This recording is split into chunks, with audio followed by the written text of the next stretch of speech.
What is going on, everybody?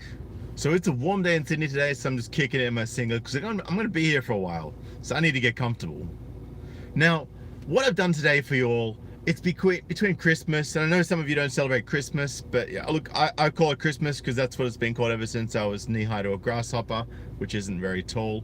In fact, I think I was born taller than that, but you know what I'm saying. And I put together this collection of articles, and I'm going to share all of them with you. This may even go for a couple of hours, guys, so kick back, relax, grab yourself a drink, whatever you got to do to make yourself comfortable and enjoy this, do that now. And just to let you guys know as well, hope you all had a really enjoyable break. I know some of you are still working, but I just wanted to give a shout out to all of you there, you know, who are hustling, who are making it work, who are doing what you got to do.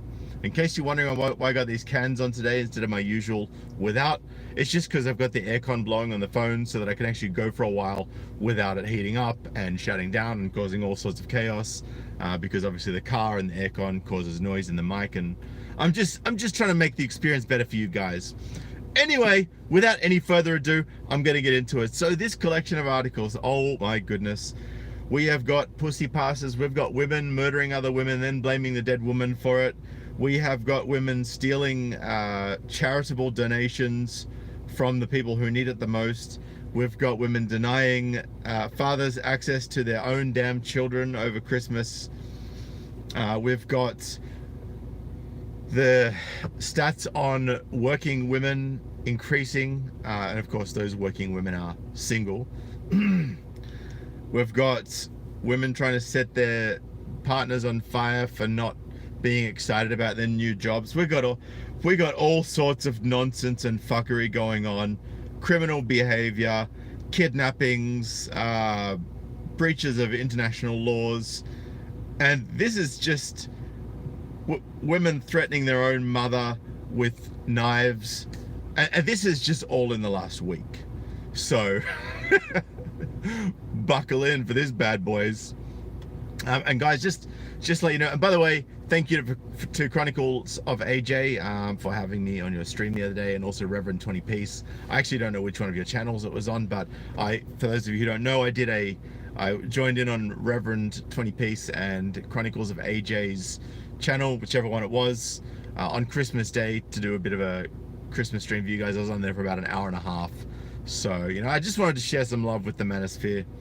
Let's get into this now. So let's start with the first one.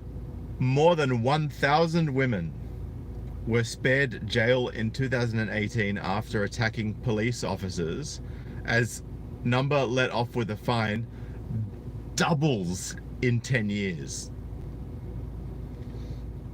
The number of women convicted of attacking a police officer but walking free from court with a fine, or as I like to call it, a pussy pass, has doubled in 10 years. Figures from the Ministry of Justice show more than 1,000 women were handed a fine in 2018, compared with 512 a decade earlier.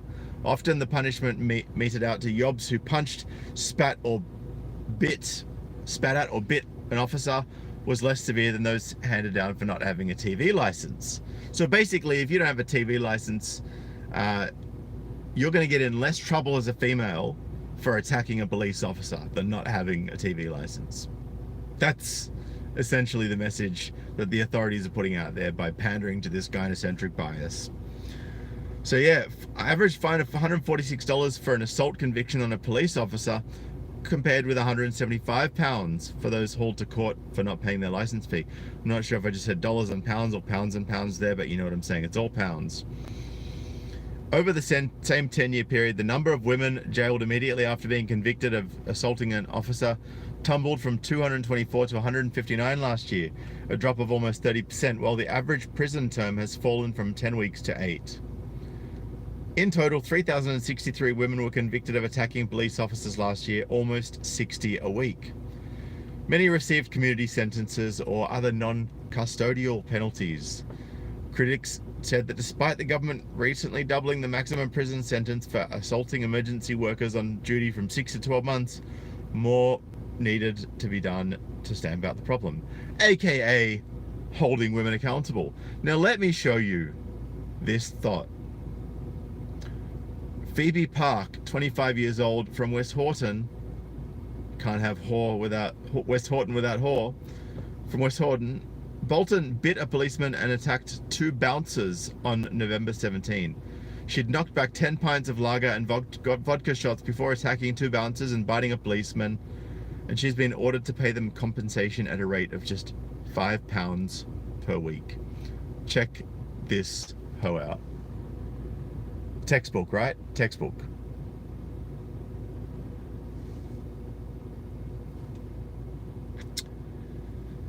Oh, yeah. So Phoebe is thought to have racked up a £60 bar bill after splitting up with her boyfriend. After staff threw her out, she attacked 2 doormen at a nearby pub. Police called to the incident on November 17 in Bolton near Manchester, arrested unemployed Park.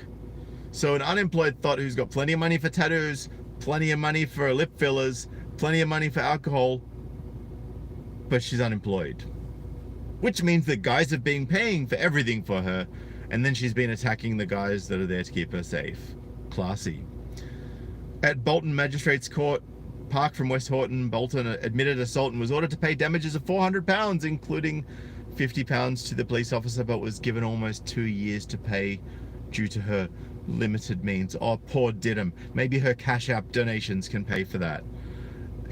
David Spencer, research director at the Center for Crime Prevention think tank, said, "It is an utter disgrace that assaulting a police officer is now less severe than not having a TV license in the eyes of some courts." Well, maybe if you stop putting feminists in charge of the courts, we wouldn't have a bias. The gender of this assailant is irrelevant in crimes of this nature. Oh yeah, sure it's irrelevant. Sure it is. That's why you gave her a less severe punishment than dudes that do the same shit. Assault is assault, and the law should protect those police officers who put their own safety on the line to keep our communities safe. 100%. The number of men convicted of assaulting a police officer fell from 15,687 in 2008 to 12,071 last year, with those men receiving fines rising from 3,409 to 4,798. Yeah, and gender's got nothing to do with the penalties. Men given an immediate custodial sentence plunged from 1778 to 1202. Senior police officer said times have changed in recent years. In the past, women would often be a sensible restraining influence on men who have had too much to drink. But now go to a town centre at turning out time and it's often the women who are shouting the most abuse at one another, getting into fights and behaving in a generally unsavoury manner. Well, gee, I wonder if that has anything to do with the title that flashed across my All I Want for Christmas Me Too edition video that I did a few days ago, showing that alcohol abuse is on the rise amongst women.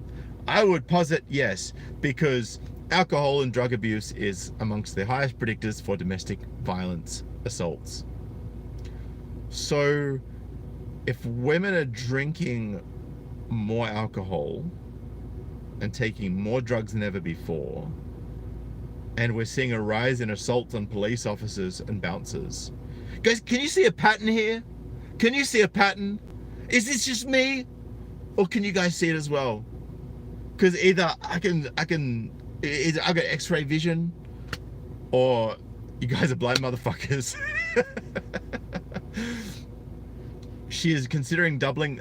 So, Home Secretary Priti Patel said thugs who attack police, firefighters, NHS staff, and prison officers on duty would be jailed for longer under a new crackdown. She's considering doubling the maximum sentence again from 1 to 2 years if the Conservatives win the election. Yeah, but you're not going to double the minimum sentence, are you? Because then your sisters, who are apparently doing it for themselves, even though divorce rape is on the rise.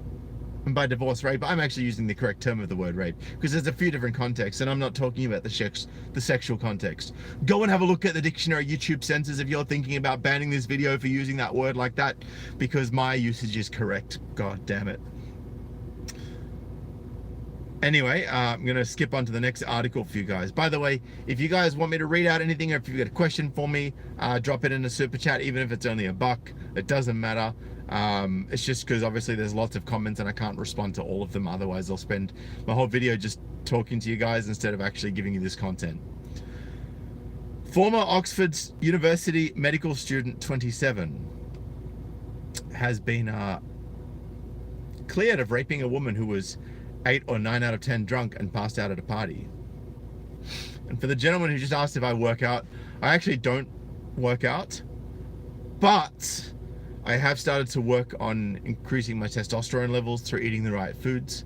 If you want to check out the book that's helped me to do that, head on over to sydneymgtow.com/books and you'll see the Testosterone Advantage Plan book that I have there. Click on that, check it out, go buy it for yourself. And yeah, it's been having really good results for me and helping to increase my metabolism, increasing my mental clarity, increasing my strength, increasing my physical and emotional resilience. So all of these things come with naturally produced testosterone.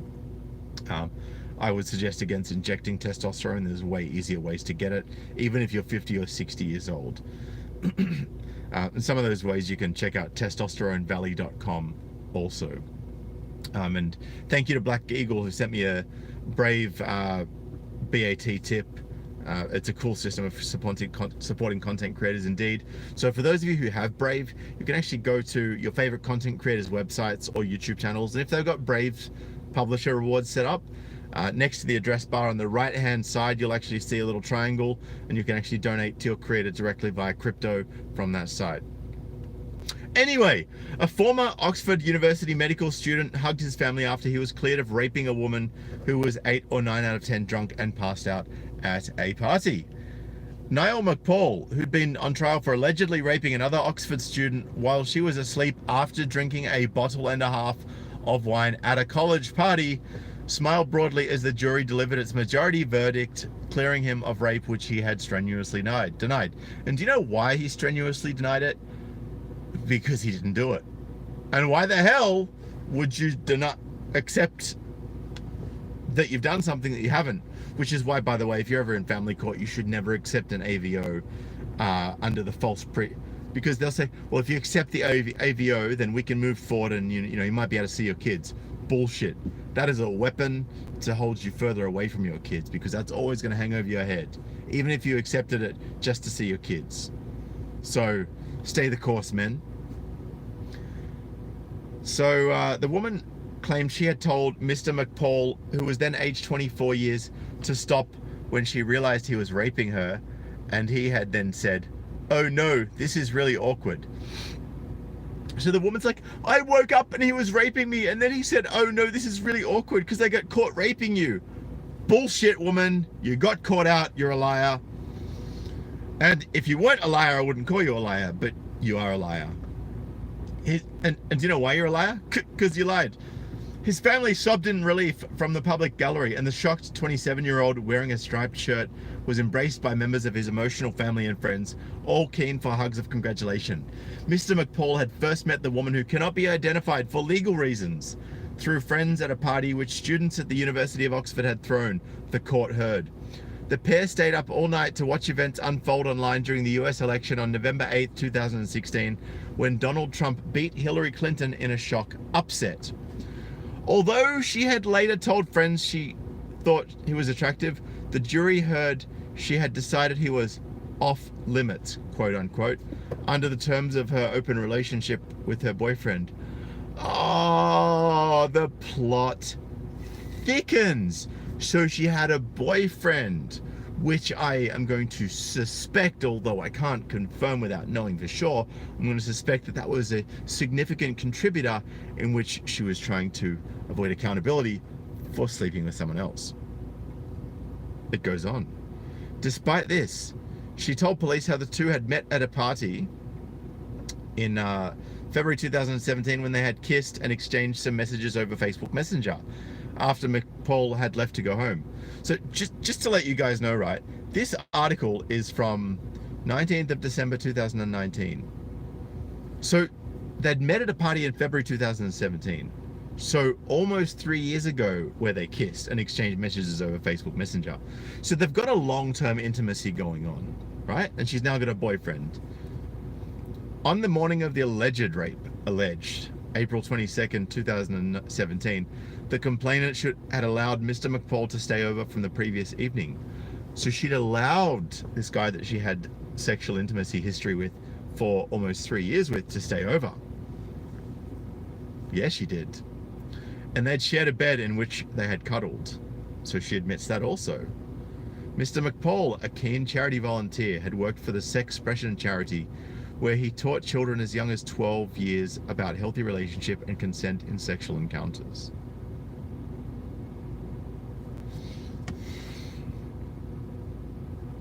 I guess 12-year-olds are having sex now, so it's important to know that stuff, as long as it's not being taught in an SJW feminist kind of way.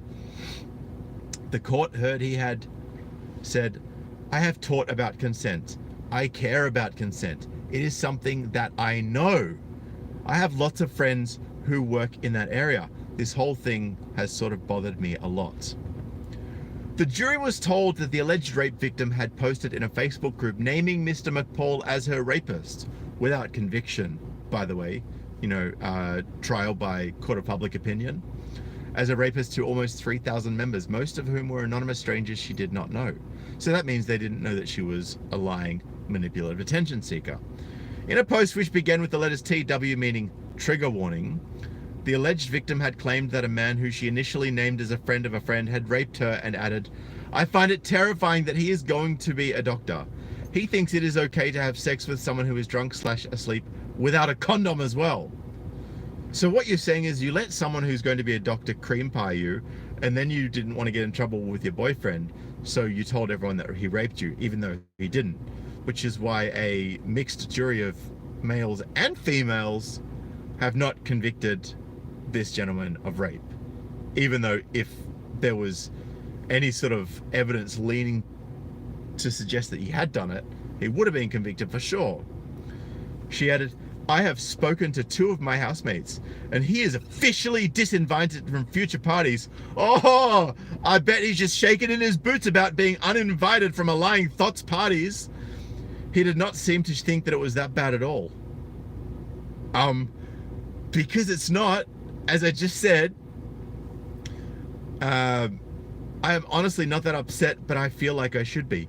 Oh, so factually you're not upset, but you feel like you should be upset. So your emotions tell you that you should be upset about this. So it's, I feel like your indoctrinated brain, your feminist brain tells you that you should be upset because all of your friends are like, well, if someone has sex with you and you didn't give them a fucking consent party, then they raped you, which is why she feels this way. Even though she invited him over, she invited him to sleep in the bed, she admitted that they cuddled, she admitted that for almost 3 years they've had something going on, she admitted they've been in contact with Facebook Messenger. Like, does this sound like an attention seeker to you? It does to me, and I think that we're going to have our suspicions confirmed very shortly. As the trial continued, Eleanor Laws, QC, counsel representing Mr. McPaul, addressed the alleged victim as she sat behind a screen to give evidence. This is where it gets juicy. She said, and I quote, "Are you somebody who has, in the past, craved attention? Do you recall telling a counselor in the past that you wanted to have an accident? Not a big one just big enough to be hospitalized and looked after by others?"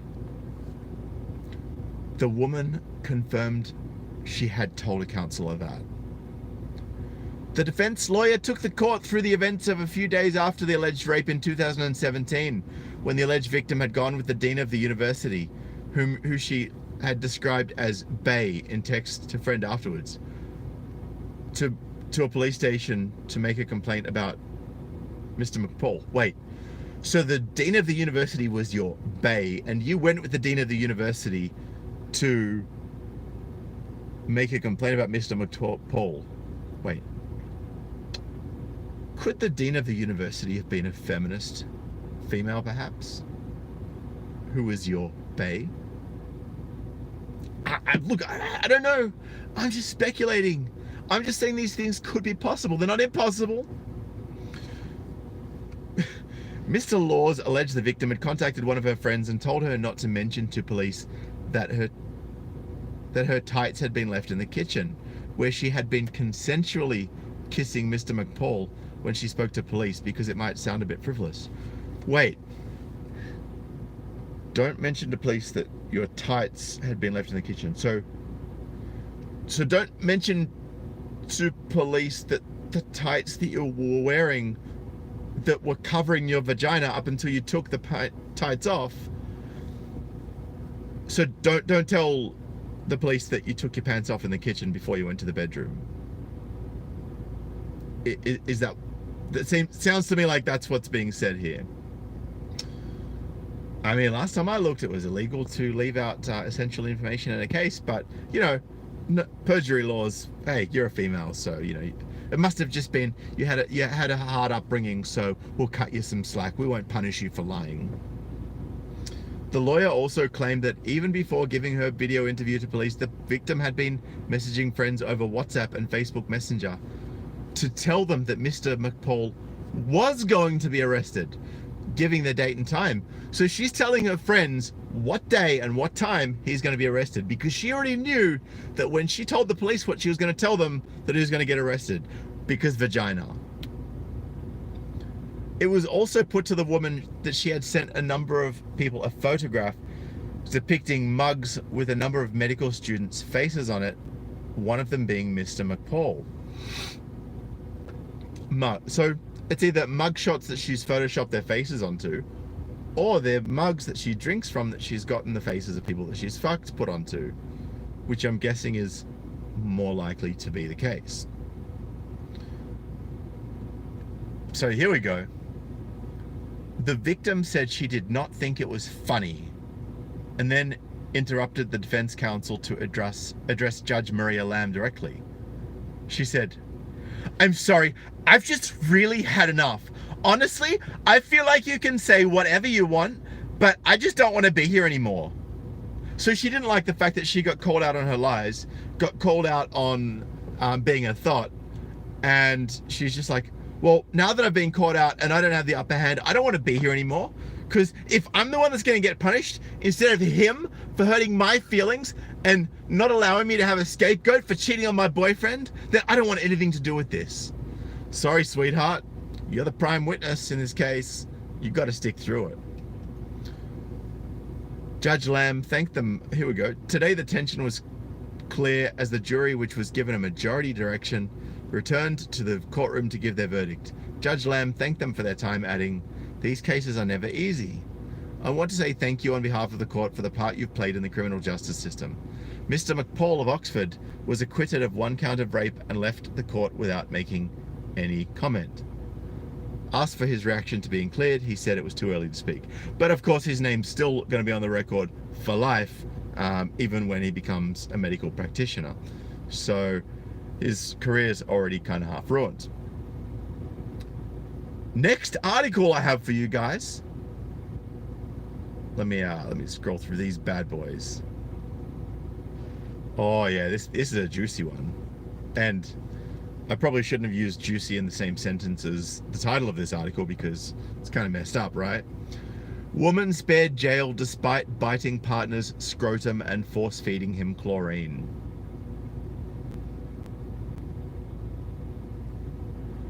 In a sustained decade-long spell of abuse in Gloucester, Elizabeth Tompkins also stabbed partner Peter Stapleton's with broken glass, but she received only a suspended sentence.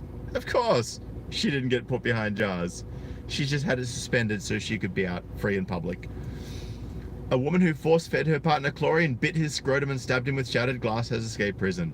Troubled Elizabeth Tompkins of St. Breaville's, Gloucester, was handed 2-year sentence suspended despite the judge hearing of the 10-year period of abuse.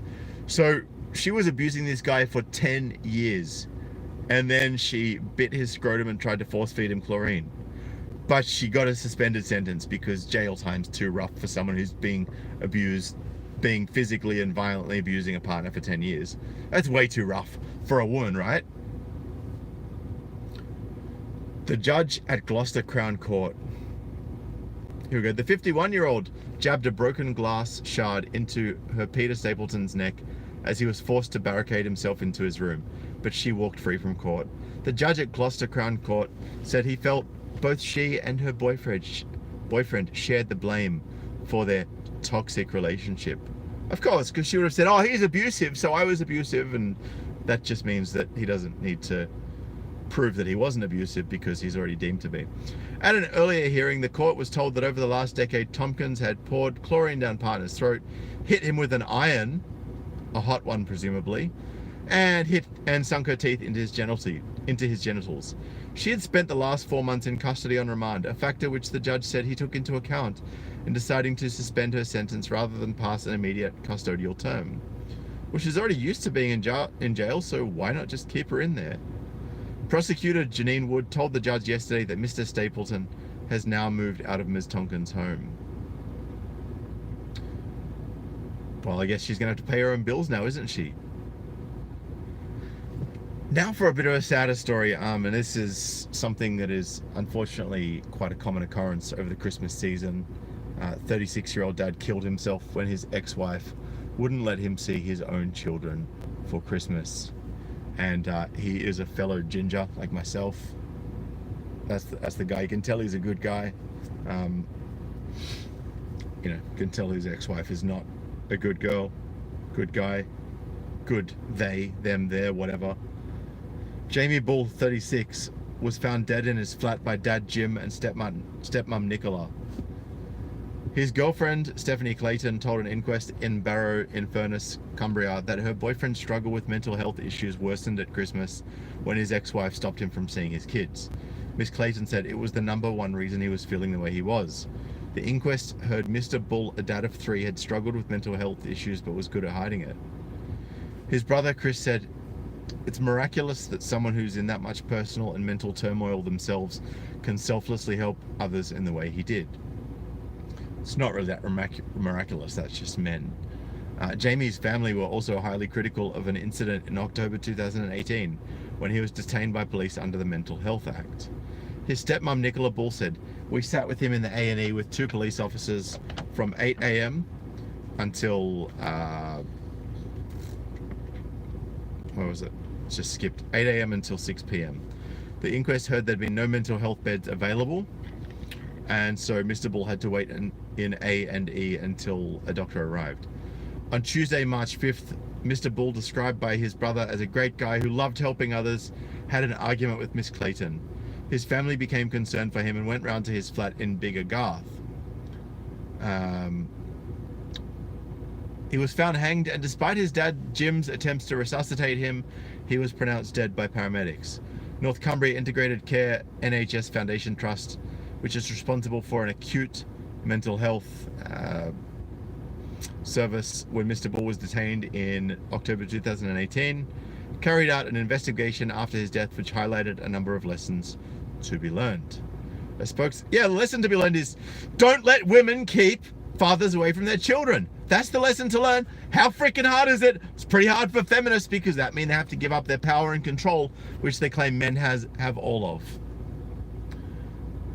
A spokeswoman said, "We express our sincere condolences to the family and friends of Mr. Bull at this difficult time. The trust is not able to comment on the case at this time."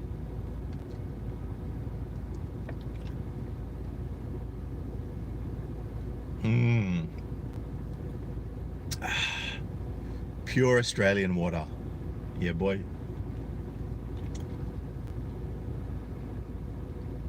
Here we go. And I haven't seen this article yet. I've just seen the headline, and I know that sometimes it can be dangerous just to go off clickbait, but I have a feeling, given that the title crossed with the fact that it's from CNN, it's going to be a funny read. There are more single working women than ever, and that's changing the US economy. There are more single women in the workforce than ever, and that's having a profound effect on the US economy. Working women contribute more than $7 trillion to America's economy. By 2030, 45% of working women aged 25 to 44 in the United States will be single. Wow. So literally 45 out of every 100 women that are in the workforce by 2030, between the ages of 25 to 44, are predicted to be single. That's crazy. That will be the largest share in history, according to research by Morgan Stanley using data from the Bureau of Labor Statistics. Well, that's because 45% of working women aged 25 to 44 in 2030 are likely to be feminists. That's why they're going to be single. In 2018, single women made up 41% of working women in that age range. Women have always tended to be the, surprise, surprise, principal shoppers in American household, and single women outspend married women. Surprise, surprise. Although the only reason they outspend married women is because they don't have a partner to keep them in check and stop them from wasting all their money. The winners, some sectors in particular could benefit from this demographic shift. Apparel and footwear, personal care, food and luxury and electric vehicles are most likely to get a boost from more spending by single women. And yeah, it's sad, but you know, this US economy is looking like it's heading for collapse, as was just mentioned in one of the comments. In the apparel section, brands like Lululemon Athletica and Nike are well positioned, even as an aging population weighs down the sector. Singles, especially women, spend more on personal care than their married friends. That's i.e. makeup and you know, looking good. That's because they don't bother about looking good once they get married, because they're like, well, I'm married now, I don't need to chase, I don't need to attract anyone. It's like, yeah, you do, because we're not going to want to bang you if you let yourself go after you get married. And I'm not being cruel there, I'm just being real, man. Like, that's just how biology works. It's how evolution works. We don't want to bang unattractive women. We don't. Like, there's nothing that you can say to me that's going to convince me otherwise.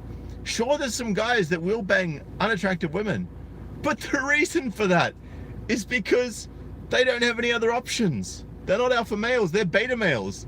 They're the people most likely to be accused of sexual harassment in the workplace for saying the exact same things as the alpha Chad and Tyrone in the workplace, right?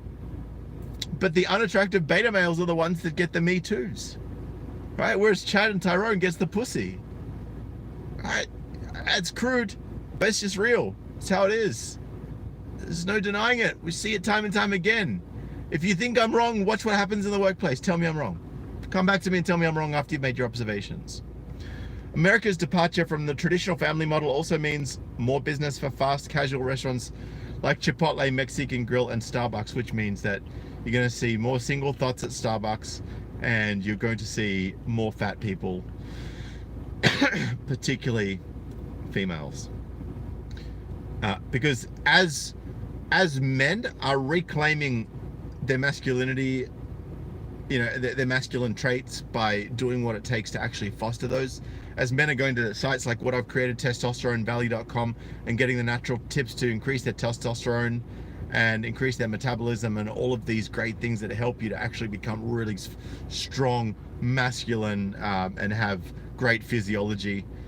You know, we're all working on this stuff, whereas women are now just slacking off at record rates and getting fatter and fatter. So it's like there's this huge disparity, and there's a group of girls who have realized that if they want the alpha males like us, if they want the growing group of Chads and Tyrones who have the option to be so, if they want the growing group of guys who have actually got their shit together, they know that they have to look good. That's why, like, I know someone who's got 3 F45 gyms. For those of you who don't know what F45 is, it's sort of like circuit classes, but they're high intensity, and you know, you've really got to work hard at it.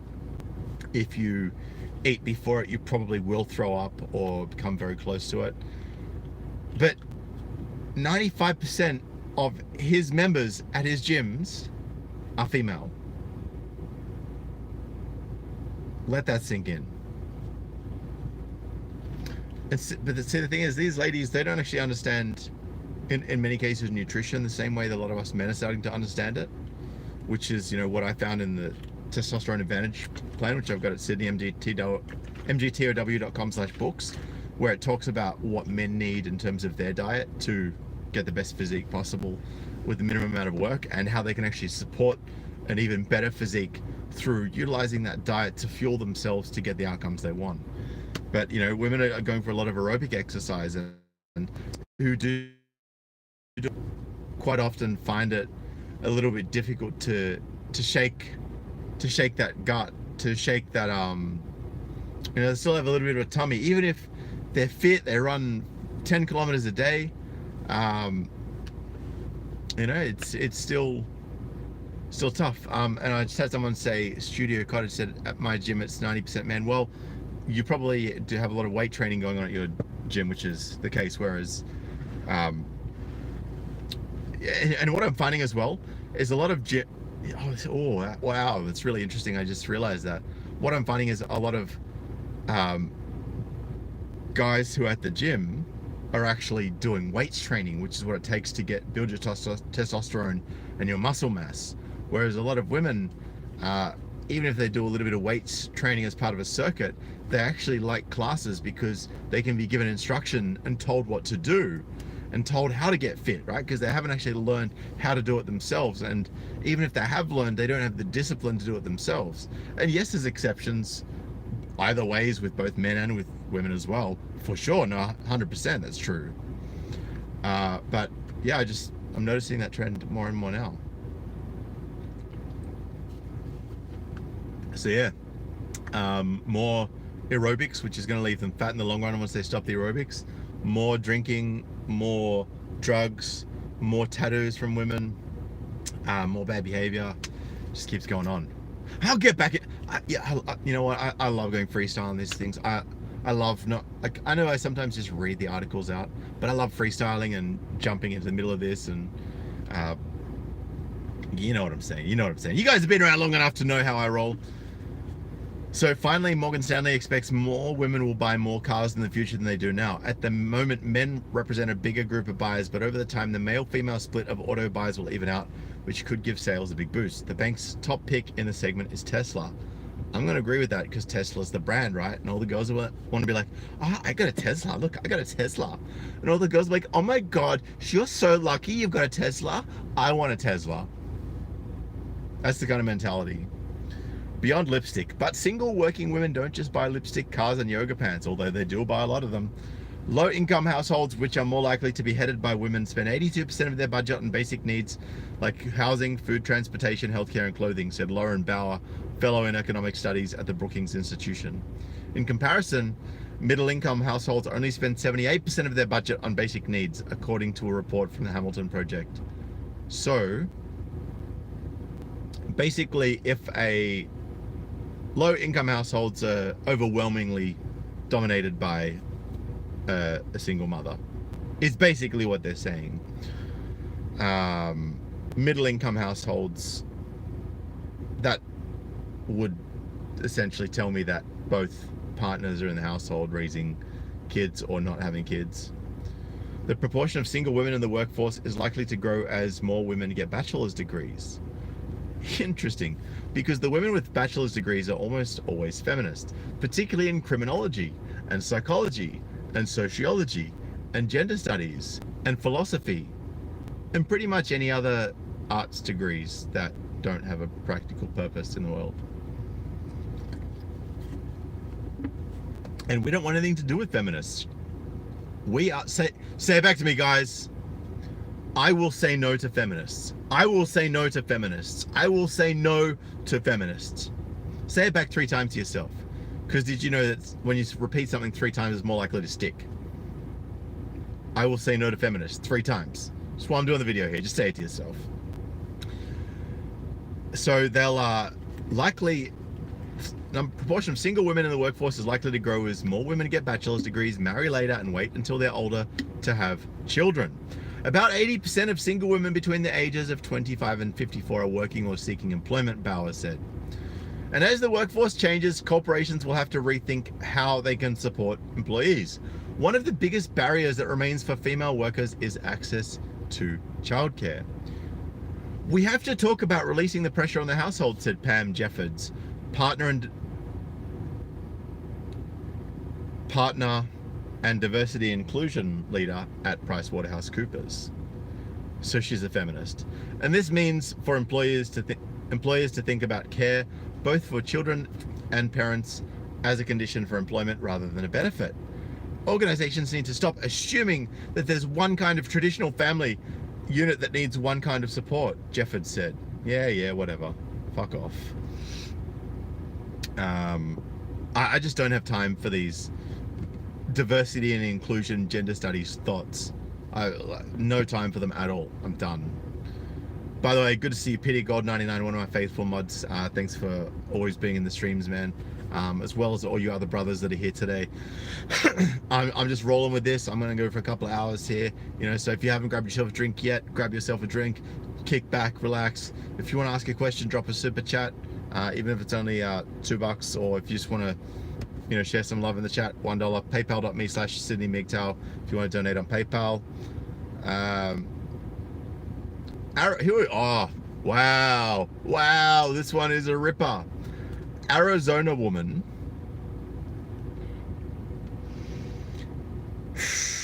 just give me a moment, guys.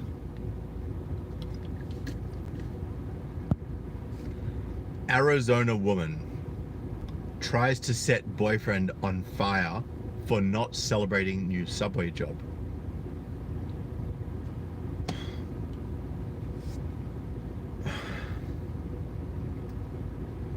When I first glimpsed over this, I thought this was a job at the subway, like, you know, where the trains go, the underground trains. But a woman in Arizona is facing serious charges after she allegedly tried to set her boyfriend on fire because he wouldn't celebrate her new job at a subway restaurant.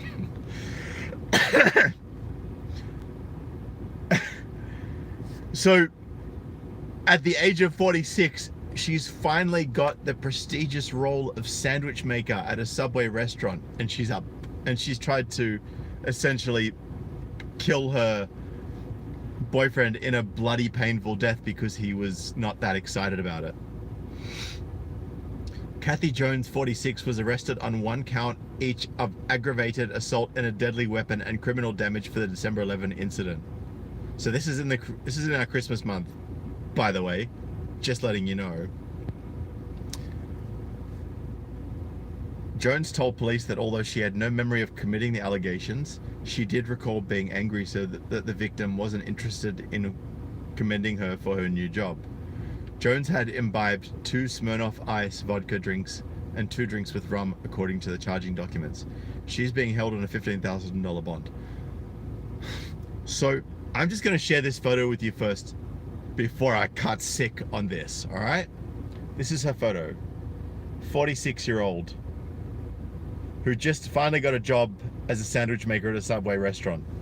And she's mad, Ho's mad, that he didn't want to, like, be like, oh my God, babe, you're so amazing. You know, at 46 years old, I only just had my first job. I mean, the fact that you're 46 and you're now a sandwich maker at a Subway restaurant, well, I'm just so proud of you. I don't know any women who have achieved such an incredible feat by that age. And thank you to Umair A for that $10 Canadian donation. I appreciate you, man. So yeah, that's that one. Here we go. And of course, the last couple of years have been a Me Too shitstorm. Hashtag Me Too. And, you know, you guys obviously saw I did that.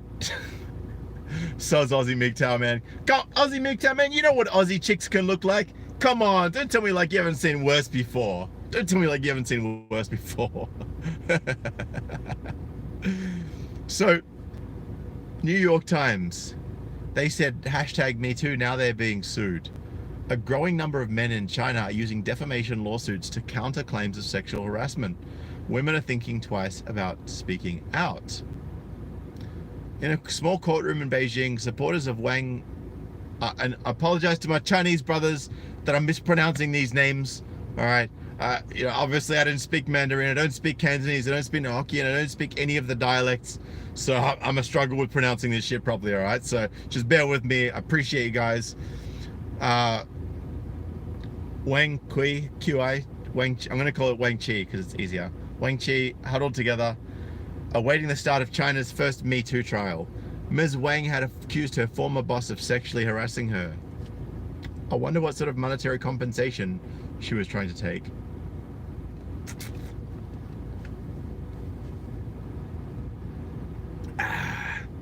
refreshing, like these articles. So in the small courtroom, supporters of Wang Qi huddled together awaiting the start of China's first trial. Ms. Wang had accused her former boss, but it wasn't Ms. Wang's former boss who was on trial. It was Ms. Wang herself. Zhao Fei, a top official at the China branch of the World Wildlife Fund, sued Ms. Wang in August 2018, accusing his former employee of defaming him when she wrote in a social media post that he had forcibly kissed her during a work trip. Another trial by social media. Are you guys seeing a pattern here? Because I sure as hell am. If one doesn't make a sacrifice for the protection of women's rights and interests, she said last year, before her lawyer warned her she risked further defamation claims by talking, there will definitely be no progress. In China, the accuser can quickly become the accused. At least 6 men publicly accused of sexual assault or harassment have sued their accusers, or people who have publicized those accusers' claims for defamation in the past year. In fact, of just 34 lawsuits filed in China between 2010 and 2017 related to sexual harassment in the workplace, 19 were filed by the accused, according to the Beijing Yongzhong Gender Development Center, an advocacy group, so basically Chinese SJWs. More than half were filled by accused harassers against their employers, citing unfair dismissal. Oh, okay. So they messed up at work and they did some bad shit, and now they're... hang on.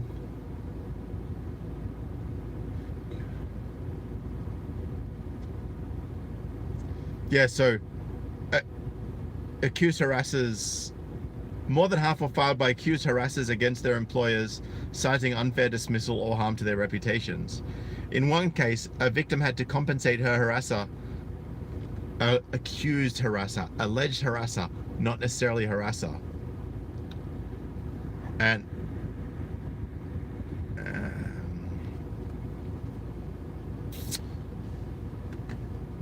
so in one case, the victim had to compensate her harasser for damaging his eardrum after she slapped him. So she slapped him in the ear so hard that she's damaged his eardrum, and now she's complaining that she has to pay damages for damaging his eardrum. So maybe you should have just gone and lodged a complaint against him instead of slapping him. Look, I don't know what he did. He's obviously pissed you off somehow, whether it's just your feelings were too sensitive, or he was oblivious to the fact, or whether he was just a dick. Whatever the case, that doesn't actually excuse your behavior. Just letting you know. Women who said they've been harassed filed only 2 of the lawsuits. As the Me Too movement has spread, men in the United States, in France, in India, and elsewhere have turned to the courts, sometimes successfully arguing that they were defamed by their accusers or by the media. The most famous example might be Geoffrey Rush, the Australian actor, who in April won at least $608,000 from the Daily Telegraph, a mainstream media newspaper in Australia. But #MeToo activists say China represents an extreme example of using courts to suppress accusations. No, it's just using courts to follow due process against people who did the wrong thing, in light of, like, if you're going to accuse someone, don't do something bad that's going to enable you to be accused. Like, that's just common freaking sense. Something these people clearly don't have. That can make a woman think twice about going public in a, here we go, here's the feminist crap.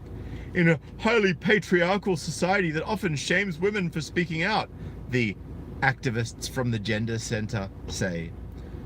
The government has enacted laws banning sexual harassment but does not define the term. Enforcement is poor. Defamation laws are stacked in favor of plaintiffs, with a greater burden of proof falling on the victim. If she fails, she is presumed to be subjectively at fault. Victims are often pressured to stay silent, says Yi Ling, a lawyer and director at the Yongzhong Gender Development Center.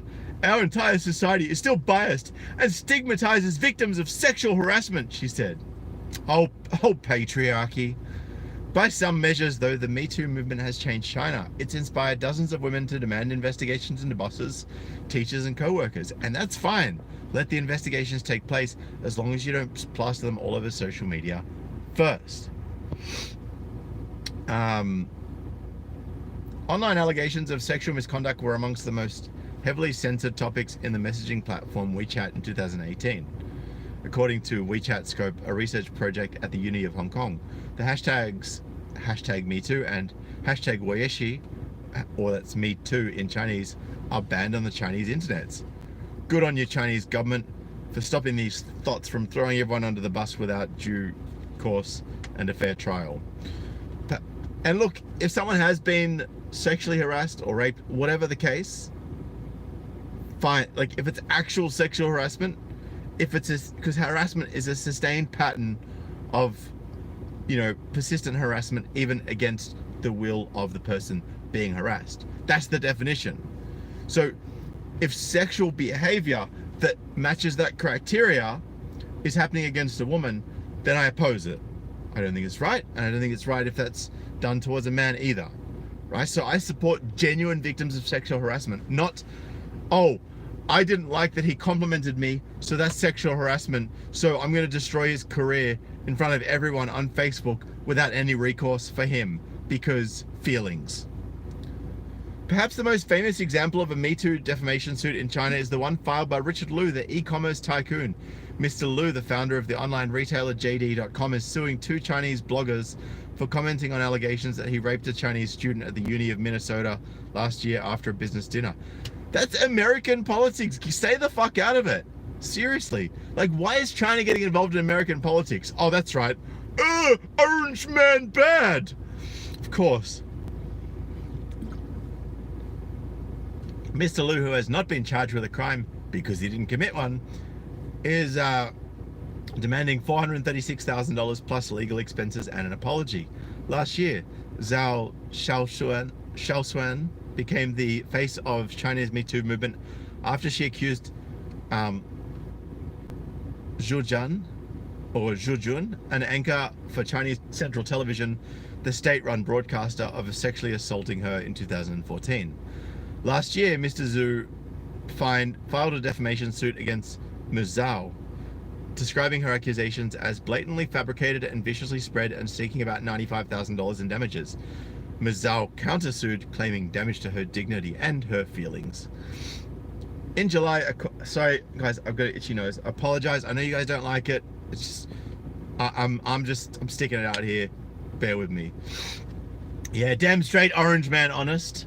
In July, a court in the city of Shenzhen heard a defamation case filed by Zhu Gang, a former professor at the University of Illinois Urbana-Champaign, against the Wesleyan University Professor Wang Ao, after Dr. Wang posted on social media that several students had been sexually assaulted by Dr. Zhu.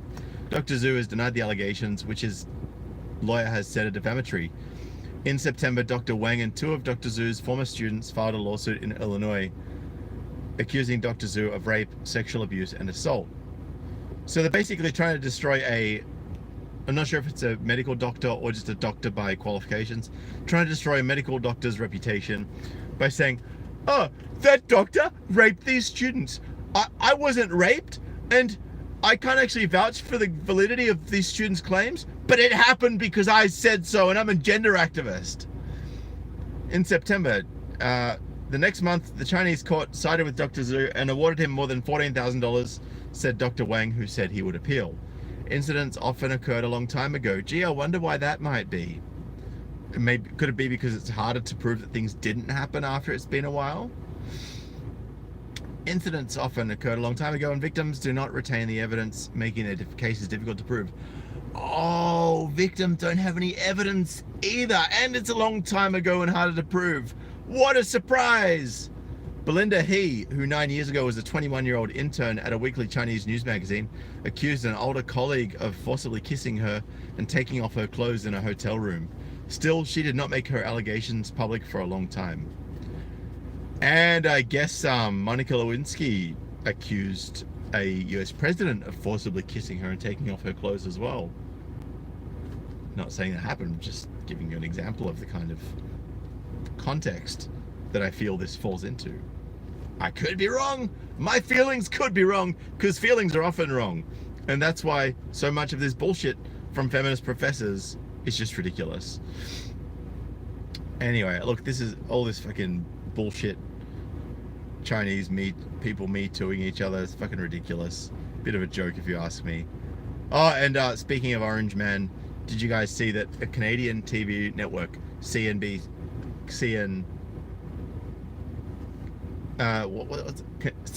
Canadian Broadcasting Corporation, which is like the British BBC or the Australian ABC,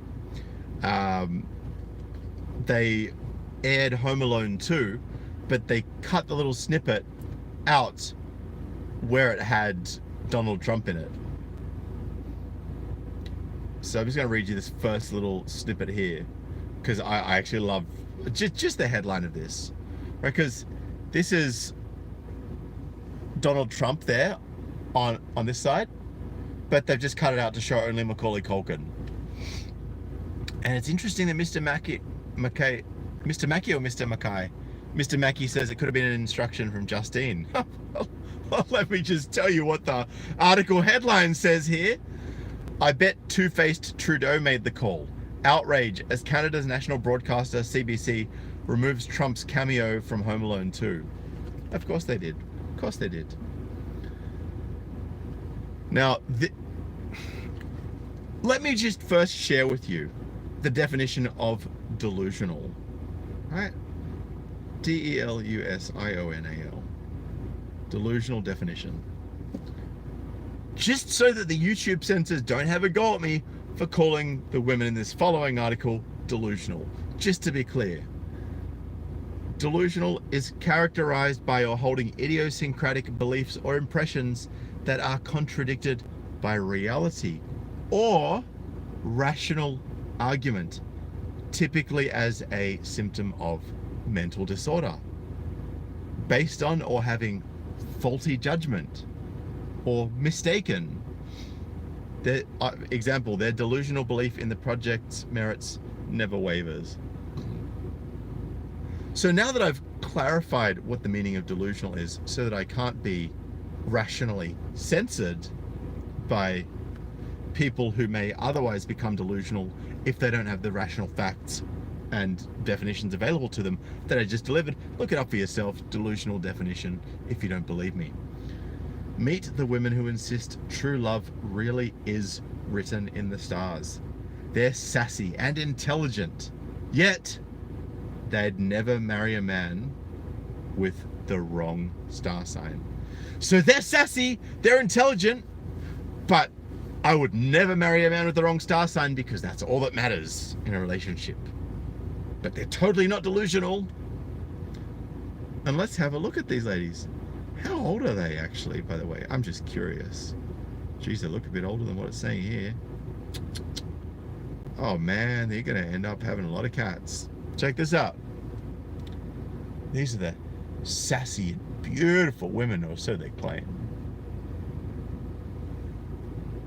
Let's get into this. Not only was her partner, who she'd been with for 7 contented years, so she was happy with him for 7 years, one of the most attractive men she'd ever dated. He had a successful career and was funny, loyal, and attentive.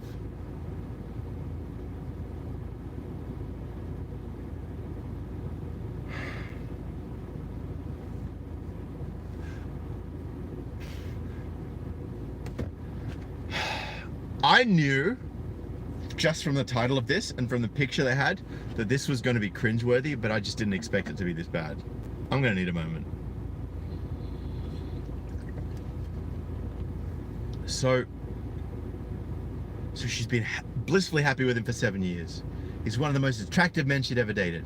Successful career, funny, loyal, and attentive, all of the things that she wants in a man.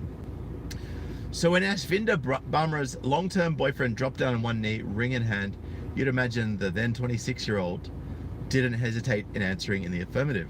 And it would have been a perfect thing for her to do because they've been together since she was 19. He's clearly devoted to her. He's the perfect guy for everything she wants, right? But wrong. Not quite. Instead, she asked him for his precise time of birth and promptly went to speak to an astrologer before accepting his marriage proposal. Why? Ashvinda is one of an increasing number of women who make all decisions about their love lives based on astrological guidance, and she says she was unable to respond to his proposal without consulting the stars first. Yes, we loved each other.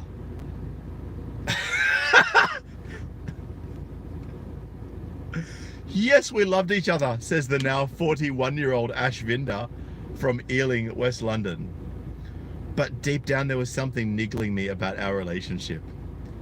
Her chosen astrologer compared her and her partner's birth charts, a diagram showing where all the planets were at the exact moment of someone's birth. This is more detailed than a star sign, which only reflects where the sun was at the time of birth. The answer was unequivocal. Never mind all those years together. Never mind their happiness, their compatibility, the financial success, the funny jokes they shared, all the fun memories, the almost a decade of blissful companionship. Never mind that. No. The astrologer said Ashvinda should refuse his proposal because their birth charts were completely incompatible. So, just in case you missed this bit, she was 26 when she was proposed to. She's now 41. So 15 years later, she still hasn't found the love of her life. Well, actually, technically, she found the love of her life. Or that, what's 15 plus 7? 22. She found the love of her life 22 years ago. But she threw it away because her astrologer said, you should dump him. Well, you can't have dump without dumb. As soon as her astrologer gave her verdict, Ashvinda, a marketing executive, and no doubt a feminist if she's a marketing executive, knew she was right. I'm a Leo and he's a Taurus, a match famously known for fiery arguments, she says. Our arguments were workable at that point, but when the astrologer explained that it would get worse, I decided I didn't want to go down this path. Everything she said made sense. Do you know why it was going to get worse? Because when you guys got married, you were going to start insisting on things that you didn't insist on before. Start being more overbearing and more controlling and more insistent that he does things your way than ever before. When it came to rejecting her partner, she didn't reveal that astrology has played a part in her decision, but she did tell her family how she'd made up her mind. They supported my decision, but thought I was mad for being so obsessed with astrology. My sisters called it mumbo jumbo, while my dad, an engineer, someone with a useful degree, joked about witchcraft. But my grandmother believed in astrology, and I've always accepted the idea of having blind faith.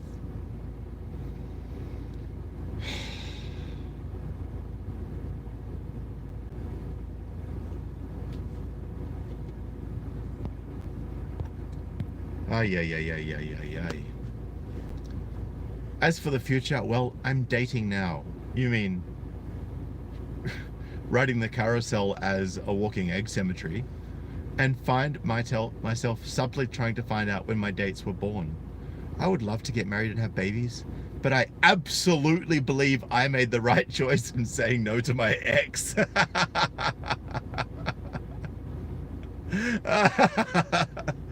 My birth chart says I'll have 3 opportunities. I've already had 2. He was the first, and then there was another guy who was untrustworthy, and now I'm waiting for my 3rd chance at the age of 41. And I believe because that astrologer and that piece of paper said so, that my life's going to turn out just perfect. Because I totally made all the right decisions based on their stupidity. I won't hesitate to consult an astrologer again if it gets serious with someone. We may live in an increasingly skeptical society, but astrology is flourishing. Celebrities from actress Cameron Diaz to singer Britney Spears admit to using astrology in their everyday lives. And yeah, look how, you know what? Let's do this, right? Cameron Diaz relationship. At the height of her career, Diaz was dating fellow actor and co-star Matt Dillon. The pair began their relationship in '95 and ended it shortly after filming There's Something About Mary together in 1998. She was linked to another famous actor with a similar bad boy reputation, Jared Leto. Surprise, surprise. Let's find out her current relation. Find out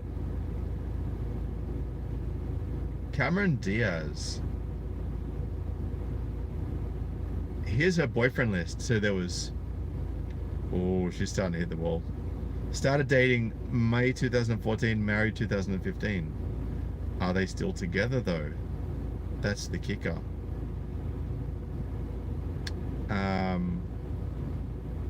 Here we go, personal life. Okay, all right, fair enough. They're still together. That's fine. You know, I respect that. If she's still together with him, that's fine. But you know, that was pretty recent, and you know, I guess she got lucky. She's aged relatively well, I would say, in the overall scheme of things. Sure, these photos are with makeup, but you know, look, if she's good to him, I guess that's not too bad. Although it's still not that great.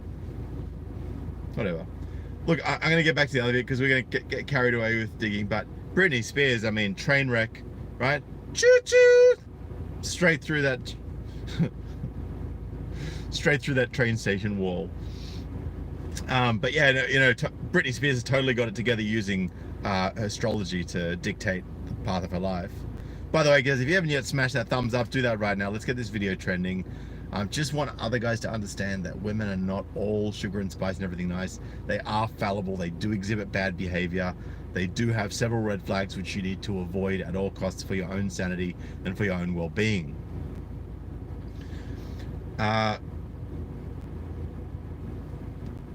Here we go.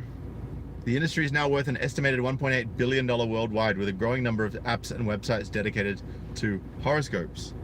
Astrology is perhaps the most prized by those seeking romantic help, because nothing else has worked, especially not going to university and being indoctrinated with feminist bullshit. Astrology is... dating sites increasingly allow users to factor in star signs before making a match. For example, Match.com allows people to state their star signs, while on popular dating app Bumble, the filter most commonly used to find matches is based on one's star sign compatibility. Bet you didn't know that, did you? Assigning filters like your star sign in your profile increases your chance of matching by 55%, explains Louise Truan, Bumble's Vice President of International Marketing, who believes using star signs to find love can create deeper and more meaningful connections. Oh, of course it can. Of course it can, I'm sure that's exactly how it works. Some apps even go beyond mere star signs, such as CoStar, which shows just how compatible you are with friends and lovers based on detailed birth charts. In uncertain times, it seems more of us are turning to old certainties such as astrology for guidance. And finding love has never been more complex despite the panoply of ways to connect online. After all, how do we know if Mr. Right is really lurking behind that posed profile picture?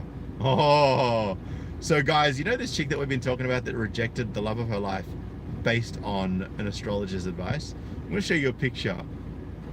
And just write 10 if you think she's a catch, or wall if you think that she's hit that pretty hard. Gonna give you guys maybe 10 seconds or so to start these responses rolling in. Wall for smashed, 10 for a hottie. Seeing a hell of a lot of walls here. Wall, wall, wall, wall, wall, wall, wall, wall. The walls have it. Thank you for that unanimous decision, gentlemen. I had a feeling that might be your thoughts, as it was mine. But you know, I like to let the majority rule, unlike leftists who want the minority to rule over everyone. So it's little wonder perhaps that women are turning to the skies for assistance. Oh, that's just an... Anna Monic, a Capricorn and an interior designer from Battersea, southwest London, has a blanket ban on dating men who are Geminis. Indeed, the 35-year-old blames her divorce on her ex-husband being a Gemini.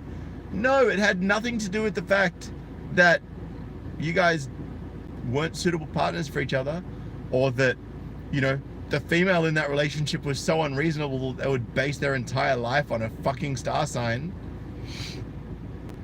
Right? If he was to say to you, well, I'm not attracted to you anymore because you're old and no longer fertile, she'd be like, how dare you say that to me? I can't help it that I've aged. Well, he can't help it. He was born a Gemini, but don't see him fucking complaining, do you? We had a nice life together. Oh, here we go. Oh, yeah, here we go. This Anna Monic who blames her divorce on her ex-husband being a Gemini. I married my first love when I was 20. He was my best friend and really caring and lovely, but the sexual chemistry died off very quickly. I wonder if she put on weight. I'm just saying, I wonder if she put on weight. Could that have been part of the reason why the sex life died off and he didn't want to have sex with her anymore? That could be a seriously real contributor to this. We can't have this conversation without thinking about things like this. I realized he wasn't for me. We separated on good terms after 3 years. It was only when Anna began to study astrology that she discovered what she claims was the root cause of her marriage failing. I looked at a report on my compatibility with other signs, and one of the first things it said about Gemini was most likely to end in divorce. Explained, while I might get on very well with a Gemini and have a lot in common with them, we won't necessarily have a strong sexual or romantic connection. Since then, I've avoided debt, started anything with a Gemini because I don't intend to get divorced again. Until you want to get divorced again. A male friend who was a Gemini asked me out, but I explained it would never work because of our star signs. But while Geminis are certainly out, Anna has found she has an intense sexual spark with men who are Pisces. Yeah, until they've been together for a while, and then the sex dies down, and then she blames Geminis and Pisces for her divorce. Boy, I tend to ask men what their star signs are early on. So guys, if a chick asks what your star sign is, tell them something different. Tell them something different. Let them work it out for themselves. And then when they ask you why you lied to them about star signs, just say, because there are a lot of idiots out there who seem to base their relationships on a star sign. And I thought it was possible that you might have been one of them. And if you are, then, well, you know, I'm just gonna, if you're gonna play a game with my emotions, and, you know, if you're gonna use me as a little fucking guessing game, right, for your relationship, then I'm gonna have a guessing game with you. Two can play that game. Call them out on their bullshit. Just be like, well, you wear makeup, right? Yeah, so? Well, you're not being honest with me about how you look, so why should I be honest with you about my star sign? That's what you need to do. I went to see astrologer Francesca Otti to discuss it, and she helped me realize that it's because I have Venus in Pisces in my birth chart, which means I speak the same sexual love language as a Pisces. That doesn't mean to say Pisces men are for keeps, however. As Anna admits, while a Pisces stimulates me, they can also disappoint me. Just like a Gemini, right? Who would have thought? I'm about to turn 35 and really believe astrology can help me find the right person. Meanwhile, Stacey Davies, a 34-year-old Leo, uses astrology rather like a starry marriage guidance service, and insists it's helped her deepen her connection to her fiancé Russell, an airline pilot who's also a Leo. It's been a long road to love for the pair, who met 10 years ago through mutual friends. Back then, Russell was married and I was dating the man I went on to marry, says Stacey, a specialist midwife who lives in the West Sussex. We stayed in touch in a purely platonic way. And if you'd told me we'd end up getting married, I would have laughed. But eventually both our marriages ended in divorce. Our situations were so similar that we got in touch and ended up falling for each other 2 years ago. Oh my God. This is, let's skip forward. More women are not just relying on their traditional star sign, but also seeking expansive astrological readings to assess their love lives, fueled by the growing number of astrological communities online, from YouTube astrologers to specialist bloggers. Sophie McDonald, a 29-year-old Aquarius and a teaching assistant from Surrey, is one woman who's found romance easier to navigate thanks to in-depth astrological analysis. When I found out my now husband Tom, 32, a project leader who works for Sky TV, was a Capricorn, something I asked on our first date in 2014, I had my doubts. Our compatibility wasn't bad, it wasn't the best either. However, I carried on dating him and it's made me the happiest I've ever been. He's stable, hardworking, organized and grounded. I can be away with the fairies and he brings me back down to earth. But it's only when I had my birth chart done last year that I realized Capricorns like Tom were the perfect match for me. Oh, shut up. Oh, here we go. Here's a more realistic photo of Cameron Diaz. Hope she knows how to cook. Anyway, let's move on to the next article, shall we, gents? Here we go. This is a text. Oh my god! Oh my god! Oh my god! Look, this is a wall smasher here.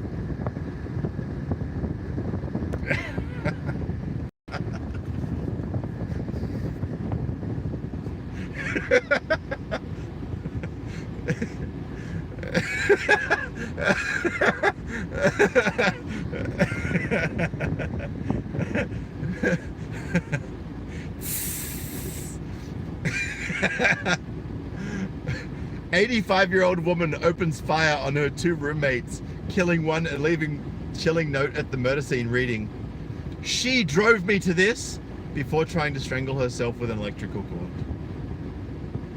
So woman murders women, then blames the dead women for forcing her to kill them, and then tries to kill herself to avoid any accountability. An 85-year-old woman from Washington State has been charged with first-degree murder and assault in the double shooting of her 2 younger roommates earlier this month. Somebody was jealous that their peace leaves were getting a regular cleaning and hers wasn't. Beverly Jen is accused of ambushing and gunning down Janet Ayuga, who she described in a suicide note as not being a nice person, and seriously injuring the woman's older sister, 44-year-old Angela Oyuga, at the Federal Way home all 3 shared as part of an unusual living arrangement. Jen was booked into jail on a $1 million, wow, that's a big bond. Hang on a $1 million bail after being released on Christmas Eve from a Tacoma hospital following a failed suicide attempt. And so this 85-year-old lady, Beverly, right, that's her in her stretcher, she tried to kill this lady, who was the 37-year-old, and also this lady here who was, she's 44. So Jen was accused of ambushing this girl who's 44 and shooting her multiple times, but she survived. So I'm glad she survived. No one should have to be shot. But actually I disagree with that. Some people, if you break into someone's home or you're attacking someone, you should be shot. But you shouldn't be shot when you're not doing those things. That's my personal opinion and view. Others have their own, you're entitled to it. I won't enter the gun debate today. Police report that dispatchers received a 911 call from Angela Oyuga just before 1 a.m. on December 19th saying she'd been shot in her home in the city of Federal Way. Officers arrived at the residence to find both the Oyuga sisters shot multiple times. Janet was pronounced dead at the scene from gunshot wounds to the back and chest. Her sibling Angela was rushed to Harborview Medical Center in critical but stable condition. She survived. She said when she'd returned home and was walking up the stairs to her room when she was shot in the back by a shadowy figure, according to court records. Police went back to the house and found the octogenarian as she was trying to strangle herself with an electric cord, to avoid accountability, of course. She was taken to a local hospital for treatment. According to investigators, Jen had owned the home for 40 years, but recently the property had gone into foreclosure and was bought in November by someone else. The new owner rented out the home to the Oyuga sisters, who allowed Jen to stay there on a temporary basis as she looked for a new place. Wait.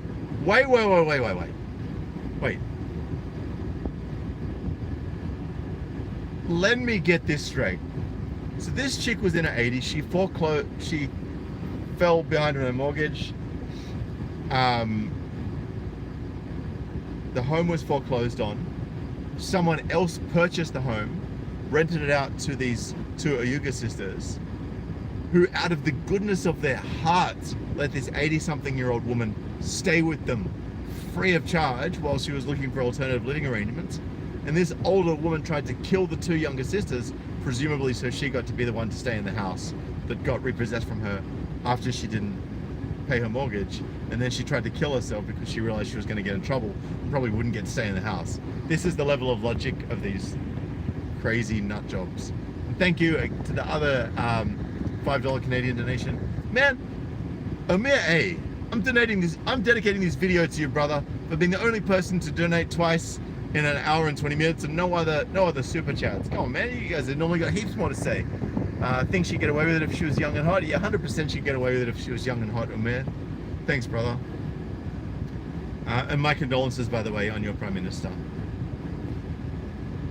I've got some thoughts on that I'll cover in another video.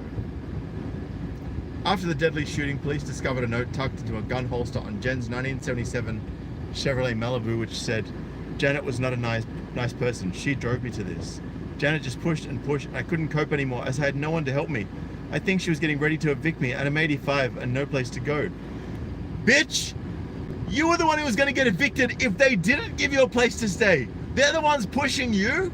You're the one freeloading off them? Are you serious right now? Wow. Wow. Man, no wonder some old guys kill themselves before they die of natural causes. Jeez. Here we go. Pastor Festus Gumbo, who knew the sisters, told Q13 Fox that emigrated from Kenya to the US in search of a better life and were supporting their family back home.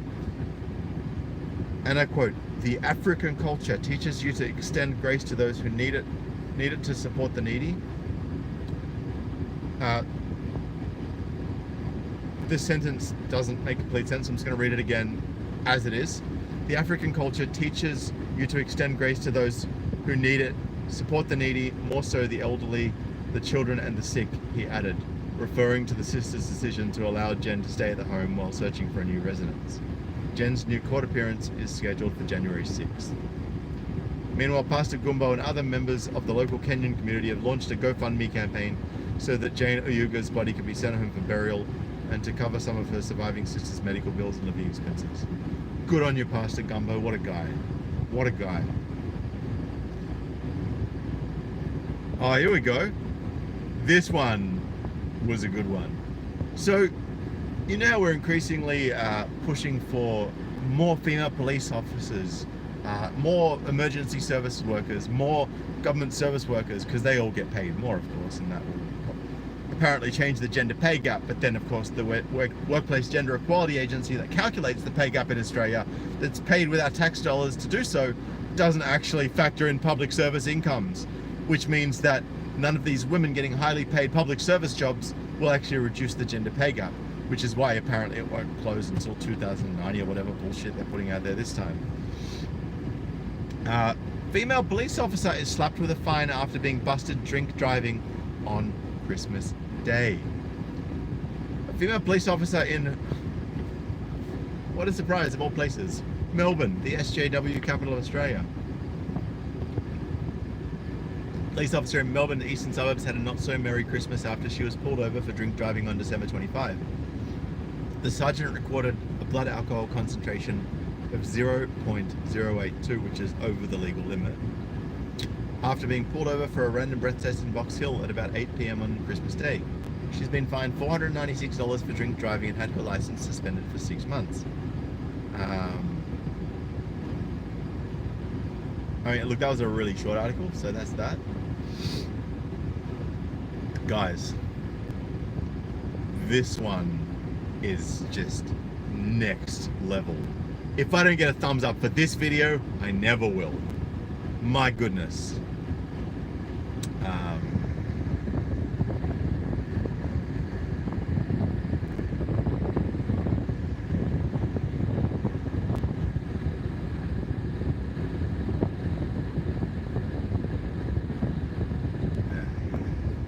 So I'm just having some issues here. Oh gee. Now this is a story from California, the home of Coach Greg Adams. Back in here with another article. Shout out to the Sid gang for being in here, being involved. Californian surgeon. So she's got her PhD, her medical PhD, right? You would think that would be actually useful to society. Apparently, she's also useless. And condolences also to Pity Gold 99, one of my faithful admins. He's also a Californian, but not a communist. California surgeon tried to kidnap her 12-year-old son by knocking out a court-appointed chaperone during a supervised visit at a bowling alley, and then fled to Montana on a private jet.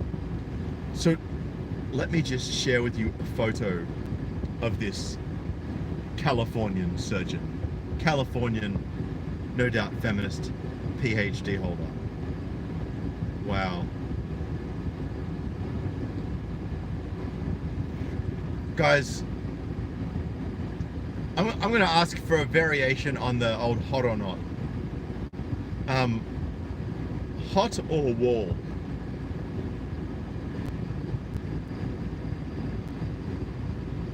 In the comments, hot or wall?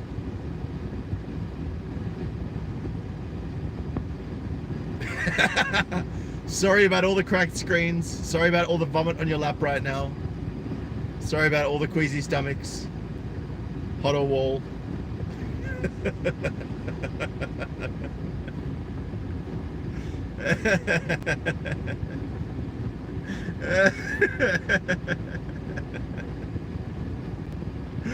Oh, it's so good. It's so good. I love you guys, seriously. A Californian surgeon has been arrested. Yep, we saw that bit. She was in the middle of a visit with her, she's 55.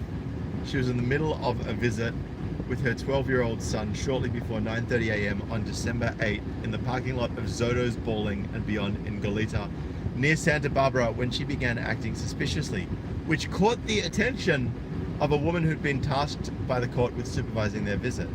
Seconds later, authorities say, Colosi swung a metal object at the woman, striking her in the head several times.